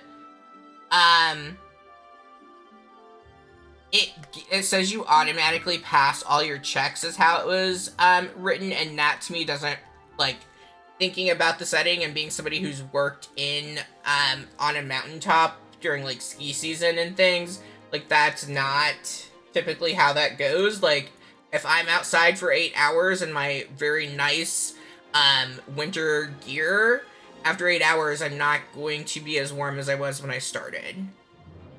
So for me, it's still, like, if you're just setting out, in your winter clothes, like, yeah, fine, you'd be fine for a check, but, like, if there's a storm that's happening and you're getting wet from that snow accumulating and things, like, it's no longer an automatic pass on it. Just as a heads up on that for that ruling. Because, like, if you're out there for that long in that extreme cold, like, it's gonna take an impact. And I wish I just keep landing on homebrew stuff. I'm not pulling up the actual thing. I mean, I feel like that argument makes sense. If we, it would be maybe helpful for me if we had like a time limit for like stormy weather or something like that for the clothes themselves. Like we said, like, okay, this will protect you for 8 hours immediately, and then after that you need to roll, or dependent on. Okay, so here's the wording on this. So the wording for cold weather is it's a heavy fur coat or a cloak, and it's over several layers of wool clothing, and you have a fur-lined hat or a hood, goggles, and then fur-lined leather boots and gloves. As long as the cold weather clothing remains dry, the wearer automatically succeeds on saving throws against the effects of extreme cold. My thing with that, so the dry thing, for sure, like, that, once it's wet, like, it's not going to be effective. But if you're out, in snow, especially once you get to the point of going into Icewind Dale itself, at that point, I would say once you've been out for an hour, the automatically succeeding, let's have that move to it's an advantage roll. So the first hour, you automatically succeed as long as you're not wet. After that first hour, it moves to being advantage for next hour, like 1 through, so 2, it would be 2 through 4. So hour 1, succeed. Hours 2 through 4, advantage. And then we'll do, at that point, 5 through 6 would just be normal. And if you're out beyond that, then it becomes a disadvantage roll. Okay. Because that, to me, makes sense thinking about being outside in the cold. And then, Bruce, with yours, I want to take a look at that because I didn't have anyone play a Goliath when I did that, and I know, like, you definitely will get some benefits for being a Goliath in that case, but I feel like once we hit that point that they're rolling at disadvantage, I probably want you to be just making normal rolls with them instead of automatically succeeding. Yep, and what's on the assumption that Bruce doesn't take for Winter Gi, or is what with for Winter Gi? That's with the assumption that you're not taking the gear. Yep. Yep, that's good to know. Yeah, and so I will write up what for that, because I need to chew on that a little bit. What exactly, so that's clear, but it won't affect anything yet because you're not up in that area. And this is when we get up further into Icewind Dale itself. But that was just one thing I really... Yeah, and I will get that to you. That's just something I really had a hard time with Icewind Dale. Like, oh, let's make this whole thing about how hard and terrible and shitty it is. But here at level 1, let's go ahead and give you some cold weather clothing and you're all set. Yeah. Yeah, so with that in mind, Bruce, as everyone is, like, taking a look over their clothing, are you going to take a look at yours and see what you've got? Probably not, because in Bruce's mind, he's used to cold. He doesn't need much shit. Only weaker people do. So, I'd be aware of this, so I'll probably look for Bruce's gear. So that it's acquired, because otherwise it won't be. Okay. Yeah, so you go through the pile and you take out Bruce's, and as you're looking at Pistachio and you look at Bruce's thing, and, like, even though it's still neatly folded, you can tell it's less fabric than what Pistachio is currently swimming in. Pistachio, I think they mixed you and Brucey up. Good. can we give it a swap, or can I try that on, please? Yeah, of That's- course. Thank you. Yes. So I'm gonna try on what Bruce's outfit is and see if it fits me a little bit better. Yeah. So you get out of the sea of clothing that you're swimming in, and you go ahead and you put on Bruce's what was assigned to Bruce, and it like fits you like a glove. Like there was no way Bruce was going to Especially the gloves. get into Yes. it. You said there is a hood in that too. Yeah, and so you can Okay. you can decide if you want the fur-lined Don't know hat or if you want the If I hood. want to pull the hood up and then put my hat on over it, or if I want to like put my hat on and then pull my hood up over that, so that the little feathers are just poking out over the front. I think that one, the second one. Okay. Mm-hmm. So hat's been hood. Mm-hmm. Cool. All right. Yeah. Let's go ahead. Let's do a quick break, and then we'll come back. So let's do 7 minutes. So 12:35 Central Time. Cool. Okay. Yep. Cool. Where is all OBS? Excellent.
All right, welcome back, everybody. Yeah, so we left off with Pistachio finding his cold weather clothing, realizing that they had swapsied Bruce's and his, which would have been kind of hilarious if you both tried going for that. And that is where we are going to pick back up. And let's start with...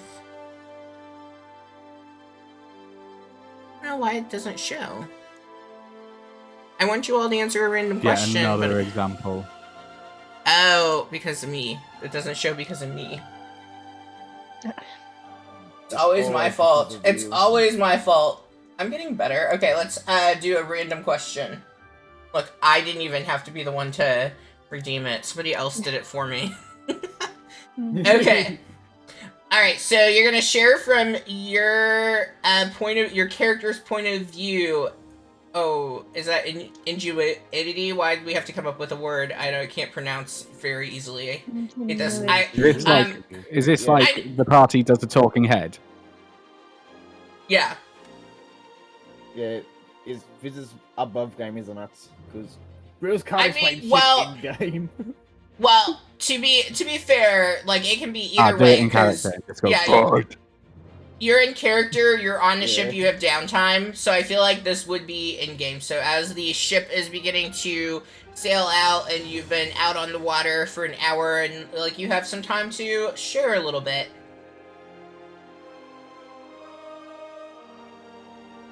Okay. And if you, I'll give us a second what are we topic if sharing? it, let's go with a different one, let's see. Here we go, I think this is probably going to be easier for our first go. You're going to share a formative event in your life that has happened at this point. For your character. So you all are sitting down on the downstairs on those boxes with the shark rug throw that's there in the middle and kind of getting your bearings, and it is extremely cold. So like being up on the upper level, you probably needed a little bit of a break from that wind that was happening up there. So you guys are kind of sitting down and talking and sharing a little bit about yourself, something that, and you can really share anything, like, you know, just like a moment that was like defining for your character, and it can be big, small, in between. So, when I was young, I used to have this real problem with like being nervous. Oh. I don't How know did if you guys you have noticed. get over that? I've kind of shaken a lot of it off. How did you work to overcome something like that? I didn't really, but what I did notice, you know, when I like wet the bed, I could just clean it with magic. So I was like, oh, okay. Well, at least there's that. That's kind of how I figured out I could do that. That would kind of help, like, alleviate the anxiety spiral. Yeah, I could see how that could be a thing. Being able to lean Yeah. on the skill that you have in order to help yourself. So since then, I'm just kind of not really worried if I end up shitting myself or something.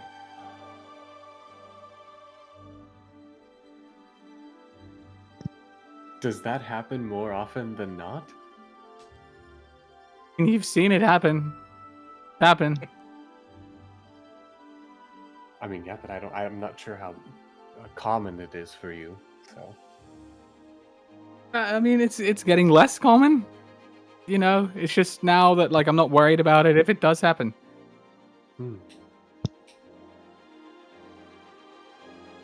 You know.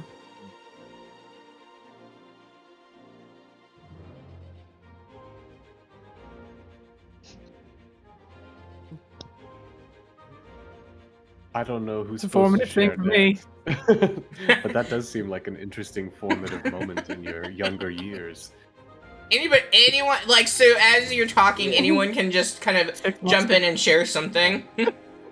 Sure. You guys get to be the first group to try everything out. Yeah, and Interesting. Yeah. I'll say, as long as we're sharing formative experiences from our youth, it was a bit interesting to me to receive this letter from Felric that I did. I know I didn't share it at the time, but there was a specific line written on the bottom that made it almost seem like he knew. He, right? Felric is he. Yeah. Okay. It almost made it seem like he knew a little bit more about where I've come from than maybe I possibly do, and I'm interested to kind of explore that. When I was a little rabbit, even smaller than I am now, much younger, I remember one of my guardians saying to me this phrase over and over again, and this phrase right here, and I like pull out the letter and I kind of show you guys, is written on the bottom of this letter. And it says, "Be cunning and full of tricks, and your people shall never be destroyed." And it's something that was reiterated to me so much as a child, and I have not ever seen it written down in such a way until just now. So very fascinating to me. Yeah, it's unusual. Do you think like just like a Harangon like mantra, or was it specific It to absolutely like could your be. warren? I'm not sure if it's specific to my warren or if it's something else entirely, but I do remember it kind of being almost a callback for the people Yeah, around me, the Harangons around me when I was young. Yeah, because I'm just kind of wondering if like maybe he knows family, or maybe he just knows Harangon stuff. That's sort of what I was wondering myself as well. I'm interested to pursue Don't I that have information. any idea if I've studied this or not? I really wish there was like a studious role, something, right? Like how much do you study shit? But we'll go. Isn't with it kind of history? I mean, it is, but like I feel like that's like how much do you know about like all this stuff, but like study it. I feel yes, history role. Yeah. That's a 21. Shit. Nice. Well, do you feel that Cog would have studied the history of Haragons? I'll leave that up to you. I feel like he'd be like fairly well educated all around, being like of noble birth. Yeah. And trained to use his brain and stuff like that. I'd say he's fairly well educated. Might have been interested in other tiny races.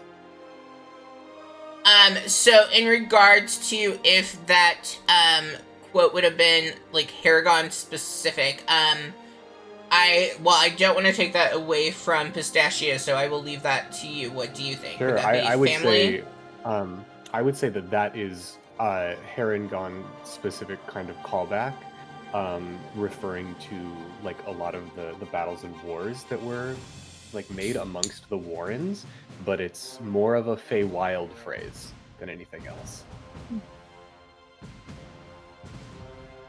There we go. So as far as I know, I can remember from what I studied of like the Feywild and stuff, it's pretty big amongst Harangon, that phrase, but it's also just kind of a Feywild thing. Yeah, I'm interested to learn a bit more. I'm not sure where one would even begin to learn more about the Feywild per se, since it's so far removed from where we are now. But Yeah. anyway, figured I'd share that as long as we're sharing formative information. Yeah. It's good sharing. I wish I hadn't said the thing about wetting myself. No, I appreciate you for being transparent and vulnerable, it's hard to do that. Oh, it wasn't transparent. But I'm getting away from myself.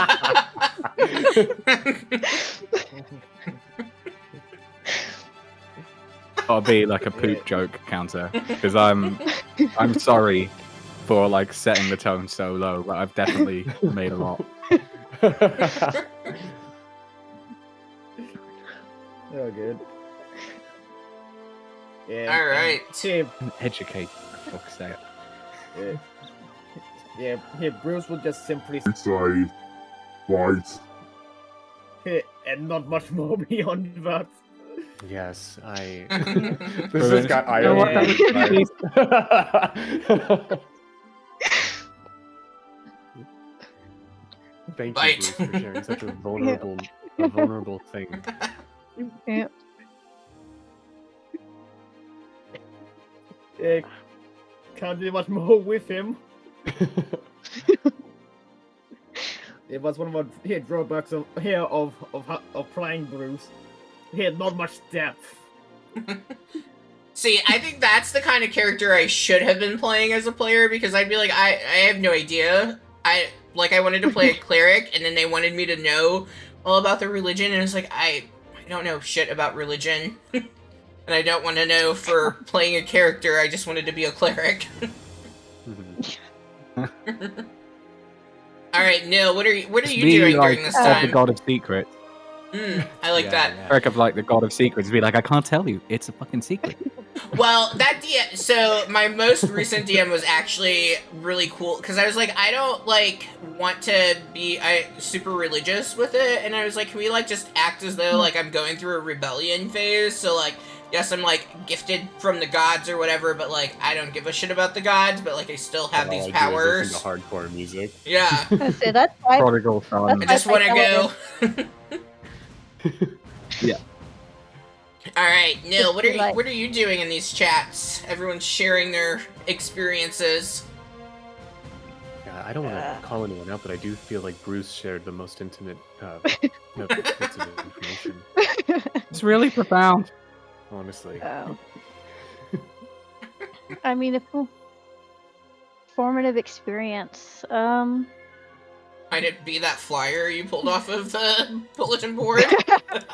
No, I'm definitely not sharing that in a room with 8 other people. No, that's definitely gonna get saved when it can just be me and Cog. I'm not gonna do this in character, but I guess for Nil, and he'll just kind of explain this, probably the most formative experience he would have had is actually where he's gotten his scar from. So when he was younger, he ran away from home and decided he was going to go try living in the woods outside Waterdeep, which actually ended pretty poorly for him. He kind of got mauled by a wolf, and it was pretty much as he was just trying to figure out what he was going to do, because he really couldn't move or anything. A priest of Elmater actually happened to come across him and healed him. And it was then that Nil decided he was going to follow this priest and learn the ways, or, Elmater teachings and everything, and where he kind of picked up the sword so he can learn to both protect himself and others. Nice. That's Nice. definitely formative. Yeah, that's a very noble pursuit. Yeah. I'm feeling Bruce really has- self-conscious about the sharing the pooping stuff. You guys No, really I went think- into real stuff. I think I mean, I think it you happened. shared what you needed to share, you know? Yeah. If that's the thing that comes up in the moment, then that's the thing. So I'm not going first, okay?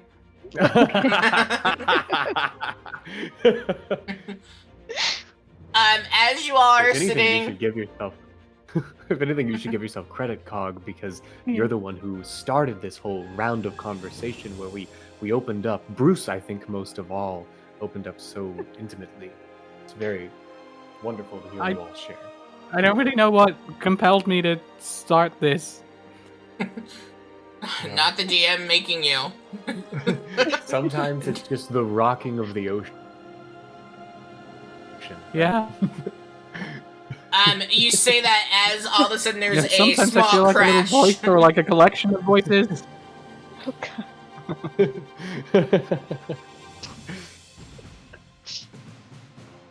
Sitting with you all is Lucien, who seems to be like very like nervous and like, but you know, like I mean, it is that ball of energy for him, and he's sitting there with you all, and he kind of gives like a sigh, shit. and he's like,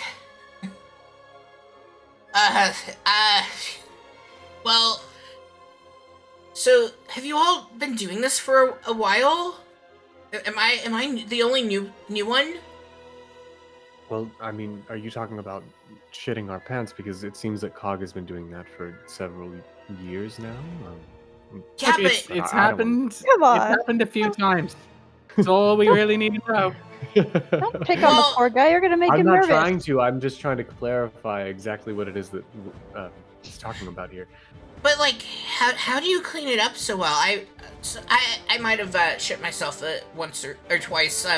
One time when I was younger than I am now, I was in the woods and I was just exploring. I like to do that. I like to see more about like the natural beauty and the things around. And well, I wasn't paying too much attention, and maybe I should have been looking for, I guess, tracks or signs or something. And all of a sudden I found myself in a goblin encampment, and I didn't realize it. I wandered into their territory, and I'm, you know, picking dandelions 1 second, and then all of a sudden I have spears to my face. Well, what looked to be spears. Good They were reason to pretty shit crude. yourself. Yeah, and I first shit myself before I was able to kind of snap out of it. Me shitting myself, I guess the smell was too much. So you being able to just like clean it up like you said that you do, that's pretty cool. That I wish that I could do that, but I started panicking, and I was getting all like nervous, and my palms were sweaty, and I didn't really know what to do with it. And so I decided, instead of like letting them know that I was scared, which I mean, I guess they probably knew because I shit myself, but I decided to act as though that was my plan, was to shit myself. And as they stepped back, I reached down and I picked up the stone, and I began just like shaking it at them, and I was like yelling, and I was like spitting, and I don't know where it came from. I don't normally act like that. But I then, Glad you you know, said picked up a stone, because I thought you were gonna go somewhere else with that. I No. also have a question. You said your palms were sweaty. Were your knees also weak? yeah, and I almost vomited arm- up mom's arm heavy? spaghetti. Mom's spaghetti? Mm. Were you nervous? Were you Yeah. nervous? But on the surface, I looked You calm looked and ready. calm and ready. In poop, right?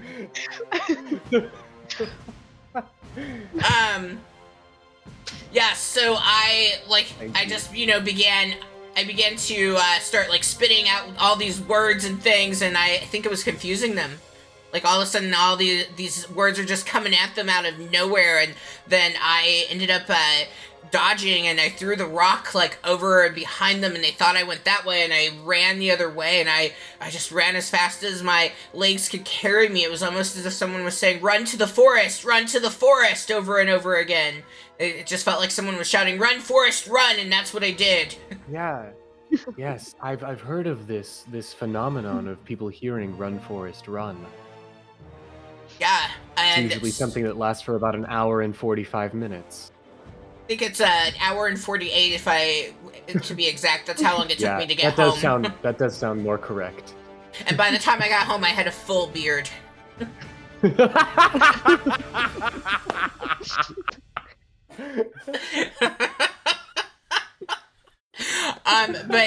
But anyway, I don't know. From there on, I felt like maybe I could do more than I had been doing, and I wanted to, you know, do better. So that's why I ended up here. I guess now you know that this happened not in my childhood, but yesterday. This happened yesterday. Oh. You know what they say. Life is like a parcel of chocolates. Yeah, you just You never never know. know what's gonna happen to you. And you never know which one might actually not be the chocolate you were hoping for. Yep. Yep. Might be That's recycled. True. You never know which one you're gonna have to press to digitate away. Exactly that. But like, anyway, so have you been doing this a while? Oh, first job. For you, even, you look, well, I don't know how to put this kindly, but you look, more seasoned. There we go, you look more seasoned. A nice steak. Oh. And what? That's the first time anyone said anything like that to me. Oh, no, I'm sorry. I was talking to, I didn't catch... Pistachio? Is that... I feel like I've heard that said around you. Interesting, because that's the second time someone has said something like that to me today. And you seem to be getting compared with snacks and food. Yeah, someone said that they should have eaten me earlier today, and now you're saying I look like a steak. I must be very tasty. Or it's like when you go to the grocery store and you haven't had food yet, and you shouldn't do that. Maybe your DM's just hungry. super hungry. I'm just really craving rabbit, everybody. Some Bugs Bunny. Oh no. I'm just taking out their sexual frustration on the herring gun. Is that what's happening? Yes, it's like when you tear all the labels off of the bottle. Okay, so all of you are new. You okay? That makes me feel better. I'm new too. I actually, they had somebody who had to drop late yesterday evening. I think that's what delayed everything, and I didn't even have to get my package. It was just thrown to me to get, and told where to go with it, and yeah. And I'm kind of excited, but my package it seems like a pretty awfully big responsibility. Did you all get really big responsibilities too? Talk about the packages we have? I'm pretty sure we can't talk about them. Oh, yes. I Like, sorry, I think that's missed a whole the training. Hmm. Oh, okay. You didn't hear anything from me. I didn't talk about the Book of Shadows at all. I didn't mention that. Well, Oh, buddy. Sorry. seems like- I didn't mention anything. What book? Book? What? You have a book to read? I could read a book while we're on the ship. Yeah. Let's do that. I didn't say anything, and he's like kind of like shaking. I didn't say anything. Please don't tell. Please. A fair warning to you. Every interaction that we've had with the general public has either led us to be slandered or attacked. It seems that people are generally quite pugnacious. So I would just caution you to maybe not share what it is that you are carrying. I think Cog is correct in this instance. Above game, I feel like that was false. Last week, I feel like I flirted quite a bit with you in particular. No, you're right. I'm just trying to warn him. Aggressive. They're aggressive one way or another. Yeah. Oh, okay. Yes. Let's so just say people we just want what they want. So then why do they make us wear these uniforms? Doesn't that like attract the attention? That makes no sense. Maybe I'll wear my cloak over my uniform. Do you think they would know? Would that be okay? I mean, I guess, do we all like go like door to door? Like, how does this work? Do you all know? How does this whole thing, like, what happens next? I just know that I need to deliver this package, to, I guess I can't say who, but somewhere in the mountains. And you haven't opened this yet, right? I mean, he Is just this told a us what it is. He has. Well, no. That's not fair. It wasn't wrapped. They just gave it to me. Oh gosh, do you think maybe that's what happened? It has like, I don't know. I like opened the first page and now it's like one of those thrillers where I just can't put it down and I want to keep reading it, and my it's just so much, and I feel like I'm transforming. Oh boy. Maybe one Um, of us could hold on to that. You know, I wasn't gonna report you, but I kind of think you're in over your head, and it might be for like your own good. Report me, but Lenart, well, he's not here, and he likes my aunt quite a bit, so I don't know if he would care. oh, you're one of those hires. Okay. What about a trade? One of those? A trade? But Yes. it's the book is it's mine to deliver. I have to prove that I'm capable. Yes. Well, I mean, but look at me. I'm so weak and old. And it would really benefit me if maybe I could carry a book and you could carry this thing for me that is so heavy, which is. And I look at the rest of the group. Something very heavy, everyone. Probably the dragon artifact, but I don't know if I trust this guy with that. Just I want to anything give him very something that just heavy. doesn't mean anything. Just anything very heavy. Oh, what about Nosar's Okay. letter? About who? What? I was gonna say we can give him the letter from Nesnar. I mean, that would be way easier. You just give him something that's not a package at all. No. Actually, yeah. But I think they say this. Wait. Wait.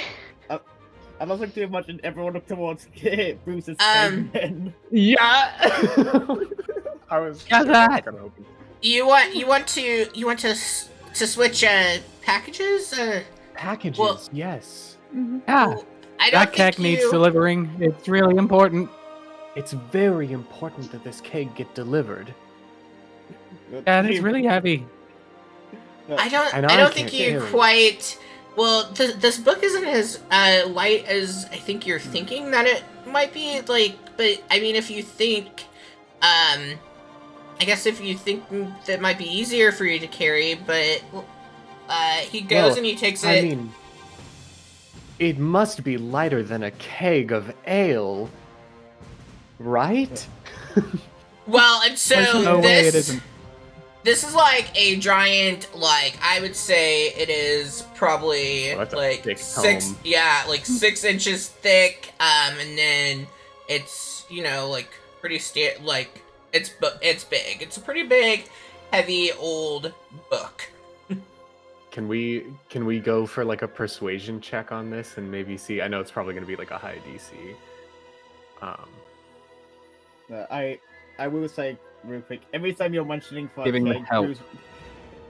Every time you're mentioning my keg, Bruce was holding it tighter and tighter to him. Deal with one persuasion at a time, I think. Yeah. Alright, yes, you can do a persuasion check. Okay. Should I be giving him Oh wait, help? do I get? Um, Do you do I can get advantage choose. on this or no? If you're going to take the help action, you need to pick between the two. I feel would be fair. yeah, I'd like to give him the help action, not roll myself. Because we're both like trying to convince this kid, Oh, I meant because of my hat. Yeah, he has that Do I hat get on. advantage? and also because of your hat. That's why I want to give you the help action. Oh wait, no, Yeah, you get I- advantage anyway. He already I get it. has That's advantage. a match. Yeah. Pointless. Never mind. Oof. It's not good, Chief. 6. Hmm. So as you, that was with advantage. That was with advantage. Yeah, I rolled a 3 and a 5. Oof. Yeah. No. Nick, Ouch. can't still roll. No, I don't. I don't have a. No. Okay, let's see.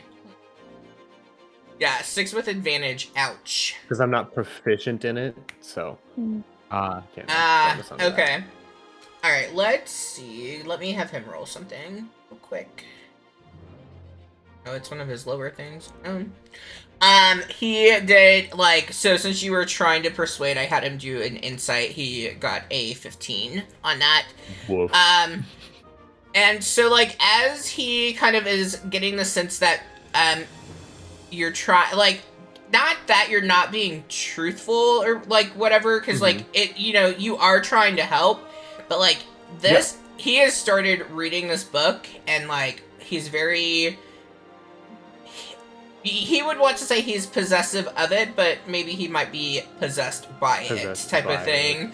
And so, like, he just kind of hugs it too. And I mean, and this book is like a whopper of a book, right? And so he's just like, no, like, this is important, like, and he doesn't realize, right? Like, he doesn't know what's going on, but he's like, no, I have to make sure I make good on this delivery. I can't get by having others do everything for me. I've done that already. I've done that my whole life. This is my chance to show that I can do something. And Lenart and my aunt, like, they're a thing, and it's messy, and like he did not want, and I shouldn't have said that. I wasn't supposed to reveal that connection, because he is a by the book person, but he was also in a bind, and I was home and I was sharing about this, you know, exciting thing with the goblins and everything, and my aunt was there and suggested it, and he, you know, had stopped by to grab a bite and a drink while he was trying to work out what to do, and they kind of pushed me in, and I was all for it, and I guess he thought I was the person who needed to do this, and I need to be that person. I really admire how his business style, and, like, I mean, he's very well respected, especially for someone of his descent. And so, like, I feel like I've got to show him that I can do this, and maybe I can be more than just, and I'm not saying just like it's a bad thing, but maybe I can be more than a courier. Maybe I can work with him at the warehouse and help coordinate all of this. And no, I can't fail on my first task. Did he specifically give you this specific package? Yes, from what I gathered with the dinner conversation, was the person who had been assigned to it that they had to go to a hospital because of something. There was something that was happening, that was going on, and I don't know, something was too powerful for them, and that's what happened. And so they needed somebody else to deliver this, that power wouldn't be an issue for, and that's why he eventually agreed that it probably would be okay for me to be the one. How much are you getting paid for this job? Yeah, good question. I'm getting 5 gold. I was told I should have gotten 10 gold total, but I'll get 5 gold once I deliver the package. I'll give you 20 gold for you to give us that to deliver for you, and you can just say you got the gold from the delivery, and, you know, Luskin will never know. Or Lucy. Either way, you got the job Bernard. done, right? Bernard, whatever. Mill doesn't care. That makes sense. I mean, you're interested in coordinating, right? So coordinate, delegate to us. That's an excellent idea. Also, so I would throw in the fact that you don't owe anyone anything, and you don't need to live up to anyone else's expectations except your own.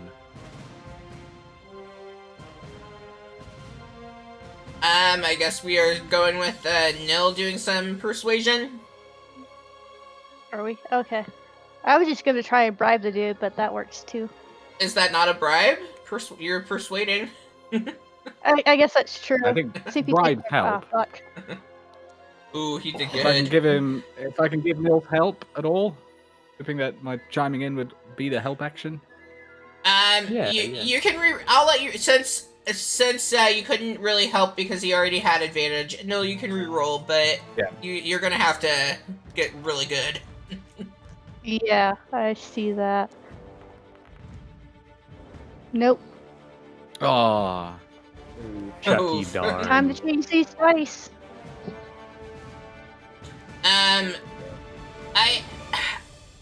It's not about the money. I don't want to brag or seem like that, but I have plenty of money. Like, it's about the proving of myself, and I don't know if I could be okay with knowing I didn't follow through with the delivery. I would be, I guess if you wanted to come with me, maybe you could, but like outside of that, like I need to do this on my own. Is there a reason that you all want to take and deliver it for me? Like, have I already messed up? Is there something I've done wrong? What's the nicest way I could think to phrase this? What is his name again? I forget. I'm sorry. Lucian? Yeah. Lucian. Lucian? Yeah, if I were to be transparent, I think all of us here are a bit worried for you. And Worried? not about your capabilities to follow this task through, more about your own physical health. We want to make sure that you will be okay in the long run. What? I don't know. What do you mean? I feel quite healthy. Do I look sick? What do you mean? Can you... Oh gosh, my palms are getting sweaty again. Knees weak, yes. yes, buddy. Sit down before your knees get weak. I know, my arms are spaghetti! But It's because this book is so heavy. the thing is, it kind of open and read the thing and also tell us what it was. Like, we were specifically told, with particularly some of our things, to just not tell anybody about them and not touch them, not open them, fuck around with them at all. And it seems like you've done just all of those things. Well, I don't really know what to tell you, buddy. I mean, that's the thing, is it was already open, but... So, do you think that the book is making me sick? Can books make you sick? I mean, I know they make some people's brains hurt, but can they make you sick? Oh man, that was a good one. I don't know if I would know that. If books can make you sick? Like, specifically if a book could make you sick. I would say that would be an Arcana. The way that he's asking. Yeah, I would say do an Arcana. Oh, that's a 20, a dirty 20. But seeing as I personally could cast a spell on a book that would make it smell terrible and make you feel sick, I'm pretty confident books can make you feel sick. Yeah, books can make you feel sick. Enough. Books can possess you. Yeah, this is definitely a thing that could happen. That book could be just bad. Oh, so what do you think we need to do about what should we do? Like, how do we... I think you need to talk to... We should go with you, maybe? You need to talk to Leonard. Well... Because, Were you not paying... Yeah. Were you not paying attention? We'd have to swim back, I think. I don't think the captain's gonna turn around. Oh yeah, he's not here. Well, like, who's the next in charge? Well, the first mate did seem to be very eager to assist us in anything that we needed, so maybe we can ask. What with Right, the it was first the first mate? mate that was like super... It was not the first mate, but it was, I mean, pretty close to it. Okay. Yeah, Serial is who had also been mentioned. I don't know. I don't think that that's what they meant when they said that they were happy to answer any questions. They don't work for Leonard. Like, they're, I guess, contracted is the word. Like, they're contracted for Leonard, but like, I don't know if they know about this. I mean, I know Auric is very good friends. Do you think we should talk to him? or if he doesn't know, I know that Seraphina, she's been with the Lesker Deliverers for as long as anyone can remember. I think she has actually probably been there longer than Lennart has.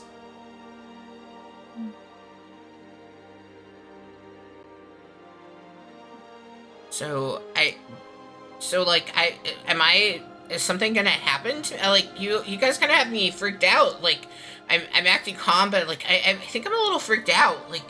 Like what all does this mean? Oh gosh. It's like, am I gonna die? Am I dying? Is this what it feels like to die? Oh, you said I could get sick. What do you mean you have no, like, are you just trying, do I have the better package? Are you trying to get my package? Oh no! Oh dear, Nil, do you have anything that we could? Can you help? Do you got anything here? I got nothing. Seems that Cog is out for a second. Are you trying to steal my package? Let's see, what's a good way to explain what we're trying to do? Well, you're not explaining it. You're not doing anything. You guys are just kind of looking at me like I've gone crazy. Am I going crazy? Oh my gosh, I'm going crazy. You're not going yet. crazy. Do you hear yourself? Shit. Oh shit, it happened again. So. Oh no. Oh wait. Prestidigitate. Prestidigitate what I assume is the fact that he shot himself. Oh, that is so nice that you can do that. Thank you. I just thought I was the only one who just went around shitting themselves, but here we are. I'm glad I met you. Can we just be friends? You might be the only friend I ever need. What do friends? No, wait. I'm sorry. I'm like all over the place. I don't need to know what friends do. I just need to, like, I don't even know. Am I dying? That's what I need to know. Friends tell friends if they are dying. So not yet. We're hoping to prevent that, which is kind of why we kind of want you to give us the package, because there is a small but non-zero chance that it is a possibility. Yes. But if I just met you, and this all sounds crazy, and It's crazy. But if I give give us that you- book, if I give you and this we'll book, help you maybe. I don't know if you're going to come back. Can I and, give basic one of my? Can I give basic one of my inspirations for that? I'm sorry. I feel like the DM deserves some inspiration over here too, making this come to life. But yes, you can. You get it. Well, and don't forget, I know, like, we never talk about it outside. You all are able to give each other inspiration within reason. Oh, really? Okay. Okay. Yeah, that should be in I one of the literally channels. meant transferring one of mine over. But I mean, you okay. can also do that, but I think is it not in your guys's? Are you the only group I didn't post it to?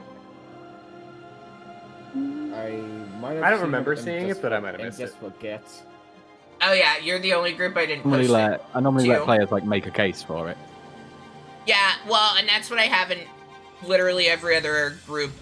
So because I'm bad with inspiration, you all can call like on it if you feel somebody deserves it. Oh, okay. Well, yeah, I'm calling on it there. Yeah. I think it does. I can also not lose my two, then great. Yep, you're good. Sweet, thank you. I'll save that one. So we have, I think, 2 routes we can go with your current situation. One is you Well, allow our... No. The first thing I need you to do is I need you to tell me, am I going to die? That is what I need. Am I... Listen to what Neil has Yes. to say, okay? Okay. You can't be okay. running over them when they're trying to talk. Okay. I thought I could. My bad. Yes, Okay. if things go the way they are, you are going to die. Oh. Almost definitely. Oh, okay. And if they go... I mean, Can they go a different way? Is there something else that can happen? There's got to be something else No. that can happen. I mean, you can go insane and then first and then die instead of just straight out dying, but I mean, you still die. Oh God, did he? That's Did pretty much. Lenart knew this, didn't he? He knew that the book is death, and he wanted. He's a murderer! Murderer! Oh my gosh, is he going to murder my aunt? He's going to murder my aunt. So Oh my gosh. I think Oh, no. what Oh my the gosh, I need issue to was leave? is he assumed you were not going to read the book, which you obviously did. And Well, if you why'd he hadn't give read me the an book, open book? There was a bookmark. I wanted to know what I was curious. I he's like probably reading. trying to. Didn't open. I mean, So it wasn't curiosity open. killed the cat, but I was gonna say Well, curiosity did kill the tabaxi. It wasn't. Yes. It wasn't in a package. You guys are talking like things being like wrapped in things, and this wasn't wrapped. It was just a book. He just kind of chucked it at me and said, "Here you go, kid," and that was like it. That, like he told me I was going to be making this delivery, and he said it would be deep in the rhyme, whatever that's supposed to mean, and like that's what I've got. He said I would figure it out, and I've got to figure it out. And he oh said it was God. just supposed to be deep in the rhyme. He just didn't tell you anything else. He said it would be in the heart of the rhyme forest, I guess, but he did say deep in the rhyme, and then I was like, what? Like, I thought he was maybe asking something else, and I was very confused. Because I thought he liked my aunt, and then I was like, shit, does he like me? And then I was confused. You know what? I think what we need to do is we can get this delivered, probably not where they said to deliver. I think we should take it to, was it Raid Glacier instead? You know, as a precaution, and you should come with us to go do that because we have to be there anyways. And we'll get rid of the book and just say it was delivered. Whoa. Wait, so now it's changed. We're not delivering. I'm not. Oh gosh, hold on. I'm trying to wrap my head around this. So you're telling now we've gone from you all delivering it to up in the rhyme to now we're throwing it into a glacier? What the? I mean, what? technically, it's the same thing. So here's the thing. There's a good chance, you know, he may intentionally or unintentionally maybe trying to kill you. There's also a good chance that the person you're going to give the book to will kill you because you have the book. And not only will you be out 5 gold, you'll be dead. I don't know which one you find worse, but Being out 5 gold is pretty bad. I mean, I know some people have their priorities in different areas, but so I mean, it's not about the gold, but okay. So this book is it evil? Is it? Am I cursed? Is it possessed? I don't really understand. I do think that is the question currently. Is there anyone here in our group that can like figure out what certain objects do or anything like that? I feel like Cog maybe you No, would maybe not know right something now. like that? All I can really do is like confirm that it is in fact magical. Do you think you could maybe check this to see if it is or not, or Yeah. would that Try be and make okay? it smell like lavender using what's it called? Sorry. Magical tinkering. Tinkering? If it's a non-magical object, then it'll work. Then it won't work. Sorry. If it's a non-magical object, then it'll start smelling of lavender. If it's not, then nothing's gonna happen. Okay. Yeah. So how long does it take for tinkering to happen? I think it's 6 seconds because it's just like a special action. Oh, okay. Fair enough. I wanted to say a minute, but I might be wrong. So I was trying to see what the hollowed spell does. I mean, So I was in a trying to see situation if, where it's not combat, like it's not, 6 seconds and a minute isn't too much of a difference. Yeah. So as you begin, I guess, I need 1 second.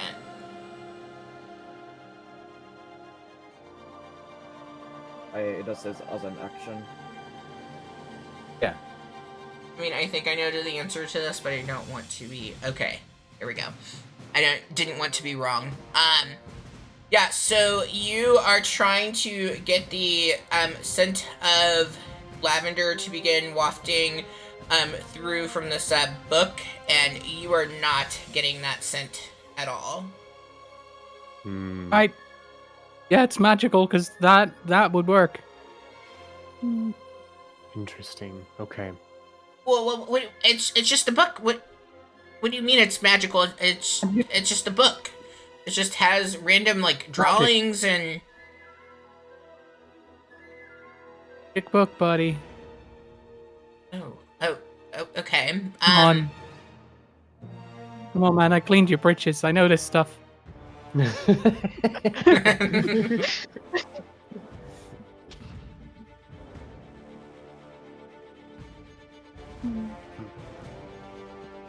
Well, Okay, well, so if it, does that mean it's possessing me? I don't understand. Like, am I being possessed by this? well, I guess that is Maybe. kind of my next question for Cog. Yeah, is there any way for you to be able to tell what kind of magic this is, or do you just know No, whether it is magical or not? I mean, I can have an educated guess, but I don't have like a spell that can do it. I'm not like that good No way yet. to definitely confirm. Okay. No way, like 100%. No. Do when I get a bit more powerful or whatever. Well, are you making a Arcana check to see what you can tell? If I'm allowed, yeah, I'll do Yeah, that. go for it. It's a 19. So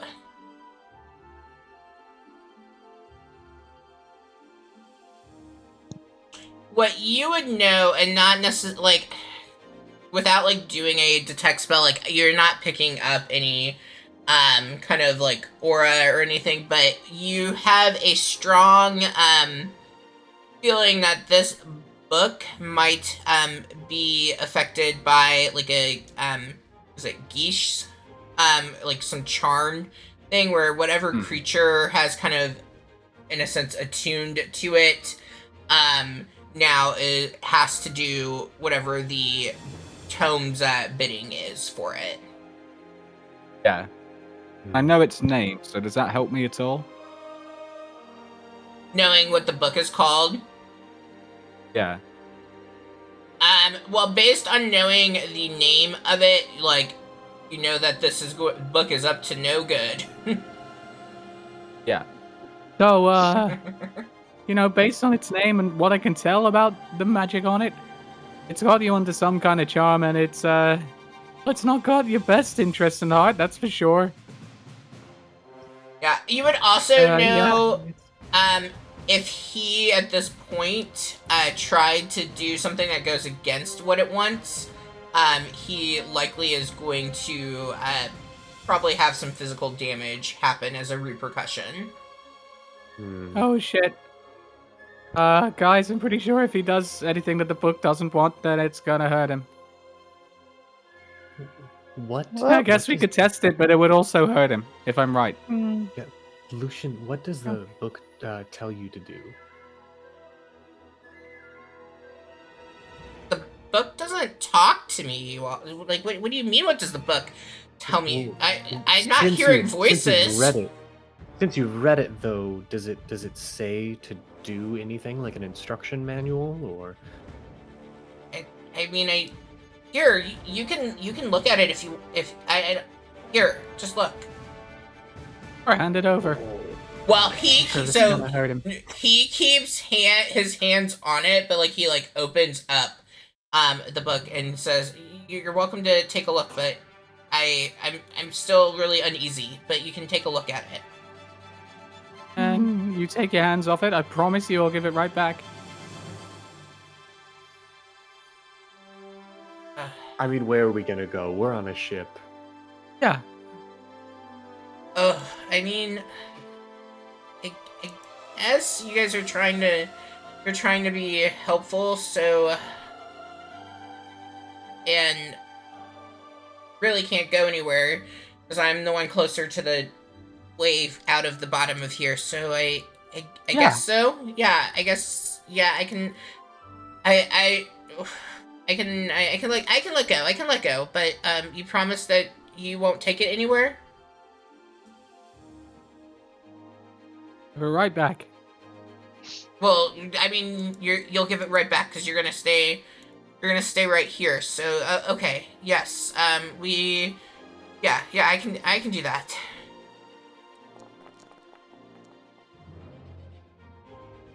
Have you handed over? I'm getting there. I had to roll some dice. Okay. Oh boy. Oh no. I'm scared. He hands the book to you. And like all of a sudden he just like grabs like at his temple. And like he like cries out and then he just falls to the ground. He is okay. He's unconscious. Shit. I didn't think I would knock him right out. Well, No one got anything for this? Bruce? Wait, I have something for this. I'm gonna cast Cure Wounds on him after panicking. Yes, you can. I'm trying to think. Alright, We so just I'm need to escort this kid to where he needs to take it and just hope he doesn't die. I mean, this has I mean, been he's honestly definitely gonna die. this Can't has hand it been over. so much like so much fun to play through because this was not at all intended. This is not in my notes. Those are my favorite. All right, how much are you healing him up cast Cure for? Wounds on him. Okay.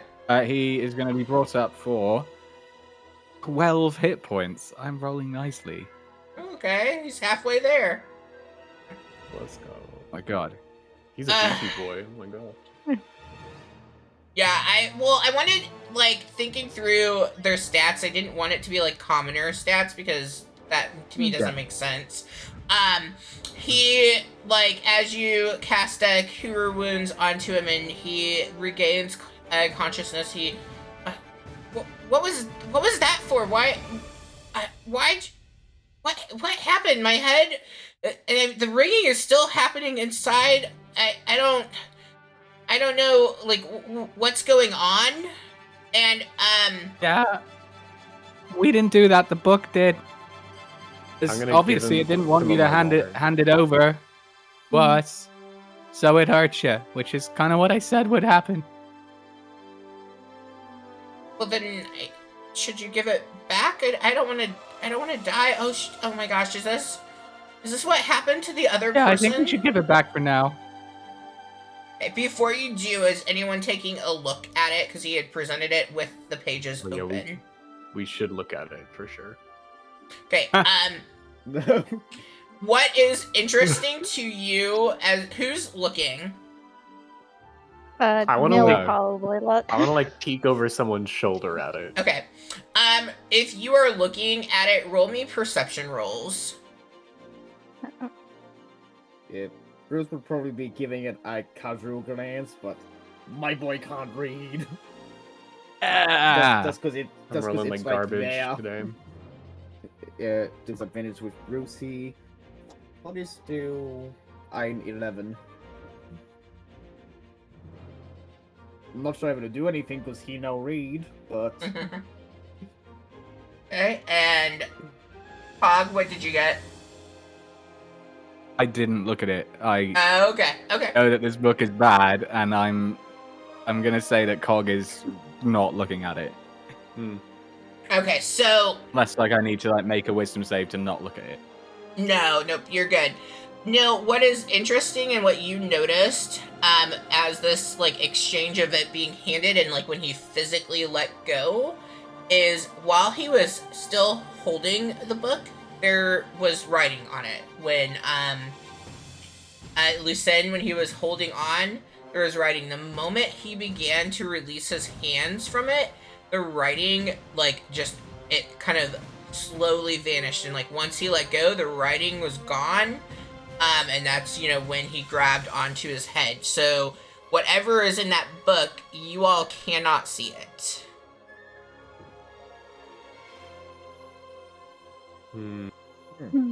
But you did notice, like, so it's not like, so for Basic and Bruce, like, the book was like what you saw from that, the book was always blank. But no, like, you saw that the book was full of writing and then it was gone.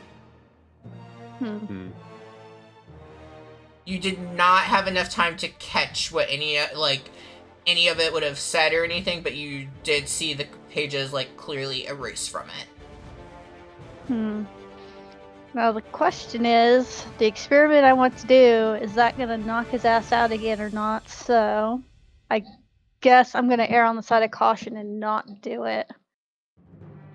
So, because I was just going to be like, have him open the book so I can see it, but him not look at it. But there's a good chance the book's not going to like that. So, we'll just put a pin in it. We'll come back to that later. Oh, my head, it's getting louder. I think I need the book. I think I need it back to make this screaming inside my head stop. I'm not used to it. Enough water today. This isn't camp. I know I know I'm hydrated. This isn't camp. You don't have to say that. Just make sure. Usually when I get a headache, it's about the amount of water I've had. So I just want to make sure you're good. He takes a drink from his water skin. He goes, I've been drinking water all day. It only happened when I started to let go, and once I let go, it just got insanely loud, and it still really hurts, and I need the hurting to stop. Boy, this is not good. I think we should give it back to him. Well, Yeah, he's like reaching for it and stuff, and like once he like starts like putting his hand onto the book, and assuming if you're giving it to him, like he's like, it's now that I'm touching the book, it's getting quieter. Can I just have it back? I think I don't want it, but I think I need it. Oh gosh, I sound like my uncle. I don't want it, but I need it. Oh gosh. Oh, there I am sharing again. I'm sharing too much. I have a question for you. How do you anticipate that you'll be able to deliver this book if you can't part with it? Well, the book wants it to be delivered. I'm supposed to take the book to Morvoth, Darkbane. They are somewhere in the Rime Forest. So, and I should be able to know there's a sacred or secret gathering place there. Oh, the noises. I think I'm not supposed to talk about it. Oh shit. Oh, it hurts still. I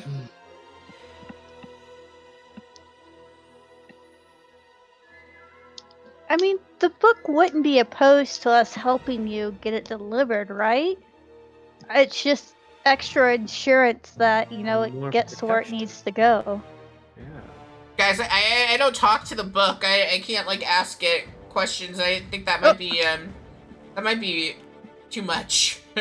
you need? Should I ask it? It's hurting you as a yes/no answer. Oh, I guess If it that's hurts true. you, it's a no. If it doesn't, it's a yes. So like I should say, oh, I think your friend might be getting ready to belch more. He's drinking a lot. So I guess I should like make a firm plan with you all, and then whatever the book does or doesn't do, then we know if that's the right thing to do. Okay, so you all Book's are going intentions, to. yeah. You all are going to help me get to the Rime Forest to deliver the book to Marveth Darkbane. I agree that we should do this together. Oh. Nothing's happening. Well, I guess he'd have one hand on the book. Nothing's happening. I think the book's okay with that. I think. Hey. Okay, well that's good. And then we kill Marvoth Darkbane. I wouldn't say that part out loud. I just want to see.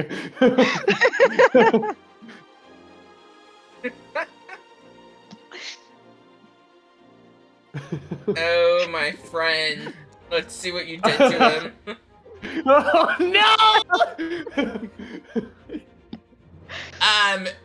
He stumbles back as you say this. He's holding the book though, and he stumbles back and like he hits the wall of the ship as he slumps down.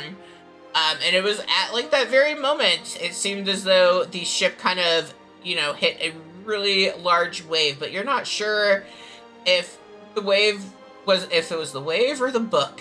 But he again is unconscious in front of you all. Wow. God damn it. okay. So He's is not it dead, beat though. him up one more time. So I'm You sorry, think I the won't book say will- anymore. Go ahead.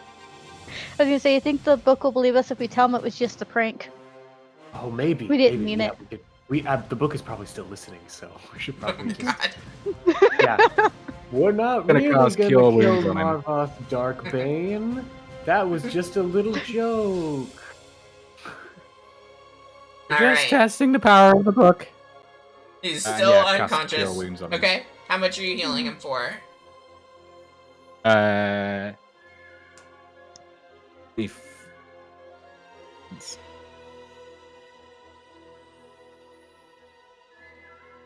I missed that. How Ooh. much was it? 6 hit points. 6. Oh. Guys, can we not piss off the book? I'm not feeling too well. I think I So need it doesn't to. talk to you, but it No. clearly has intentions. Yeah, and I can only see like some of the pages are kind of empty and things, and like some stuff is written in different languages, and I mean the drawings I guess I kind of can understand, but yeah, I think I need to go lie down, but I guess I need to keep the book with me. I think I'm in the same cabin as you all. Is it okay if I lay on one of the bottom? I don't want to be up high. I'm kind of, I feel really faint. Is it okay if I lie down? You have almost died twice. Is that what death feels like? I guess I don't know. I mean, I guess if the book was killing me, at least it only happened once. So the book doesn't want to kill me. Okay.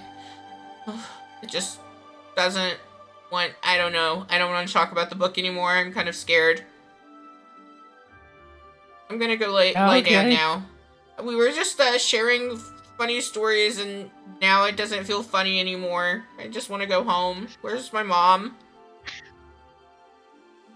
Every kid at their first slumber party ever. Been there. I want to sleep in my own bed. Slumber party. There was a cursed book that was possessing people. To be fair. Yeah. Okay, yeah. Okay, well, do you think maybe if, lunch should be happening soon, do you think, maybe you could bring me down just a little something, like, nothing messy, I don't want to make a mess in our cabin, but I just really need to be alone and only. rest. Okay, I'm gonna go lie down now. And he is We'll see going you to, later. he's going to take his Book of Shadows and, go to his cabin, his bed. It is the morning. It's not even lunchtime, and this is what we put this poor fella through. I would say, like, considering everything, like, it is close to lunch at this point. Like, you all are probably looking at it being, like, an early lunch, so maybe more brunch, I guess, but, like, you're looking at it getting close to being 11 o'clock. It's amazing. We've put this guy through all that hell, and it's not even midday. Yeah. You killed him twice, We're basically. really having an impact on the story. Yeah. And you all have given me some more homework, but that's cool. That's what we're here for. I will not have definitely anybody apologize else. for kind of throwing a wrench in the works there, but I did need to see if that book was really listening at all times. I think we should maybe be careful with how we talk if that thing is listening, especially if it's in our cabin. Yeah. Yeah, real quick. Yeah, Bruce would have been looking between Lucis and the keg, and it will slowly start sliding the keg towards him, thinking Lucis needs it more than he does.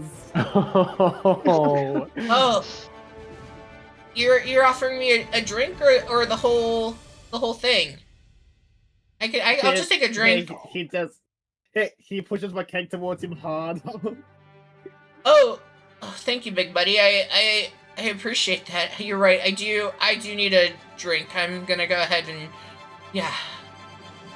You happen to have a glass? Does anyone have a glass or something? I don't know if I want to drink right out of the nozzle. That seems a little unsanitary. No offense, big guy. I'm pretty sure I do.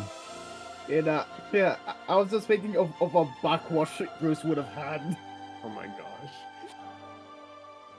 Well, I mean, at this point, as long as this is something hard, I think I'll be okay with it.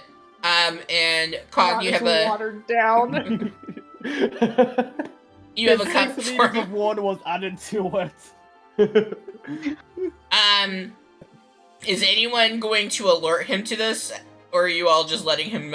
You're just hoping maybe he doesn't know what alcohol tastes like. He is kind of young. Watered down beer that still tastes like beer. No, I'm not gonna let him know. I don't think Bruce would know. Well, yeah, Bruce doesn't know. Yeah. He pours. Need to know. He pours a glass of it, and he let's see. Let me have him roll a perception. Oh yeah, he's Oh yeah. quite likely to notice that's watered down. He is like so overwhelmed, and like I mean he is pretty weak. At this point, like having been some psychic damaged enough to have gone twice. And he just like begins sipping on it. He's like, this is it's kind of warm, but it burns just a little. Not like the stuff at home, but I guess you all probably, no offense, but wouldn't have that caliber of liquor carrying around, especially such a large container. So I guess it'll do. If I just drink a lot of it, then that should help me sleep. He does not realize that it's been watered down. This is new. It's called Pabst Blue Ribbon. So. Well, I think it probably didn't deserve the blue ribbon, but at least where I'm from, blue ribbons, signify really good, solid things, and I don't feel like that is this, but that's... This comes from a city where people love the taste of liquid cardboard. Feels a little offended. Like, he did a pretty good job. Yeah, he has not noticed anything, and he goes ahead with drinking it, and he goes to his room. Is there anything that the group would do at this point? Kind of thinking, wrapping up anything I might need to know for going into next week, or not next week. We're not playing for a while. Into our next session. Any, like, what you all would be looking to do in regards to Lucin, or anything at all that you all can think of? Bruce would have been having a look around for the other Goliath there. Magnus, I think his name was, or something like that. Magnus, yeah. Yeah, Magnus. Yeah, good. But so weird, because I have another character called Magnus. Well, what I have noticed in this, so one thing that I do to help with the prep work is I do use ChatGPT, and ChatGPT kept giving me the same name because like I did it on different days. So Alicia, I think, is its like go-to name because I'm pretty sure I've used that a few times already. Yeah. See, you're doing it wrong. You've got to go to Fantasy Name Generator and just start hitting random for every race. No, I just like type adds to in, the give me a realism, character. It's like the having a realism, bunch I of think, 'cause Johns. in real life, there is more than one person called Alicia, so I think it adds to the realism. That's true. I agree with that. Okay. Anything else? So Bruce would have been looking Would you have left the group to look though, or like, is that going to be the next thing you do is to try to find the Goliath? Oh, it would be my immediate next thing. Okay. Because here, Magnus and Goliaths are strong. Bruce wants to fight. Oh my god. Well, this Goliath has his intelligence intact, but we can see how that goes. Okay. Anything else that anyone can think of? I am at some point gonna try and find a way to get rid of this wanted poster in my backpack, because that does not seem like it's a good thing to have around. Okay. Especially if you're sharing room, because I have a feeling some of these people have sticky fingers. Cool. Anything for Pistachio or Cog that you can think of? No, he's still trying to take in the environment a little bit. Okay. Cool. All right. Well, if you were tuned in for today, we will be back on the 15th of July. We have 2 weeks off due to a work thing, and then for us American folk, the 4th of July weekend. So we won't be playing again until July 15th, but we will continue. We'll see how our first delivery goes and dealing with Lucien and his delivery and all of that. If you're watching and you like what you saw and you're not a follower, please go ahead and make sure that you hit that follow button. If you're tuning in today and you haven't already, make sure you claim your daily creature each time you check in. It's just a way to see how often you've tuned into the stream. So make sure you claim that, and I'm going to get us ready to do a raid. And we are going to raid... Oh gosh. I think it's Eccentric is the channel that we're going to go with. Yes. And they are currently playing some D&D right now, so double D&D for you all. There we go, got that. Yeah. Thank you all for tuning in. It was a lot of fun. Definitely went a completely different direction than I thought, but that is one of the benefits of playing D&D. It can go either way. Yep. Yeah. All right, here we go. I'm always so awkward at this point of the stream because I have so many things to click all at once.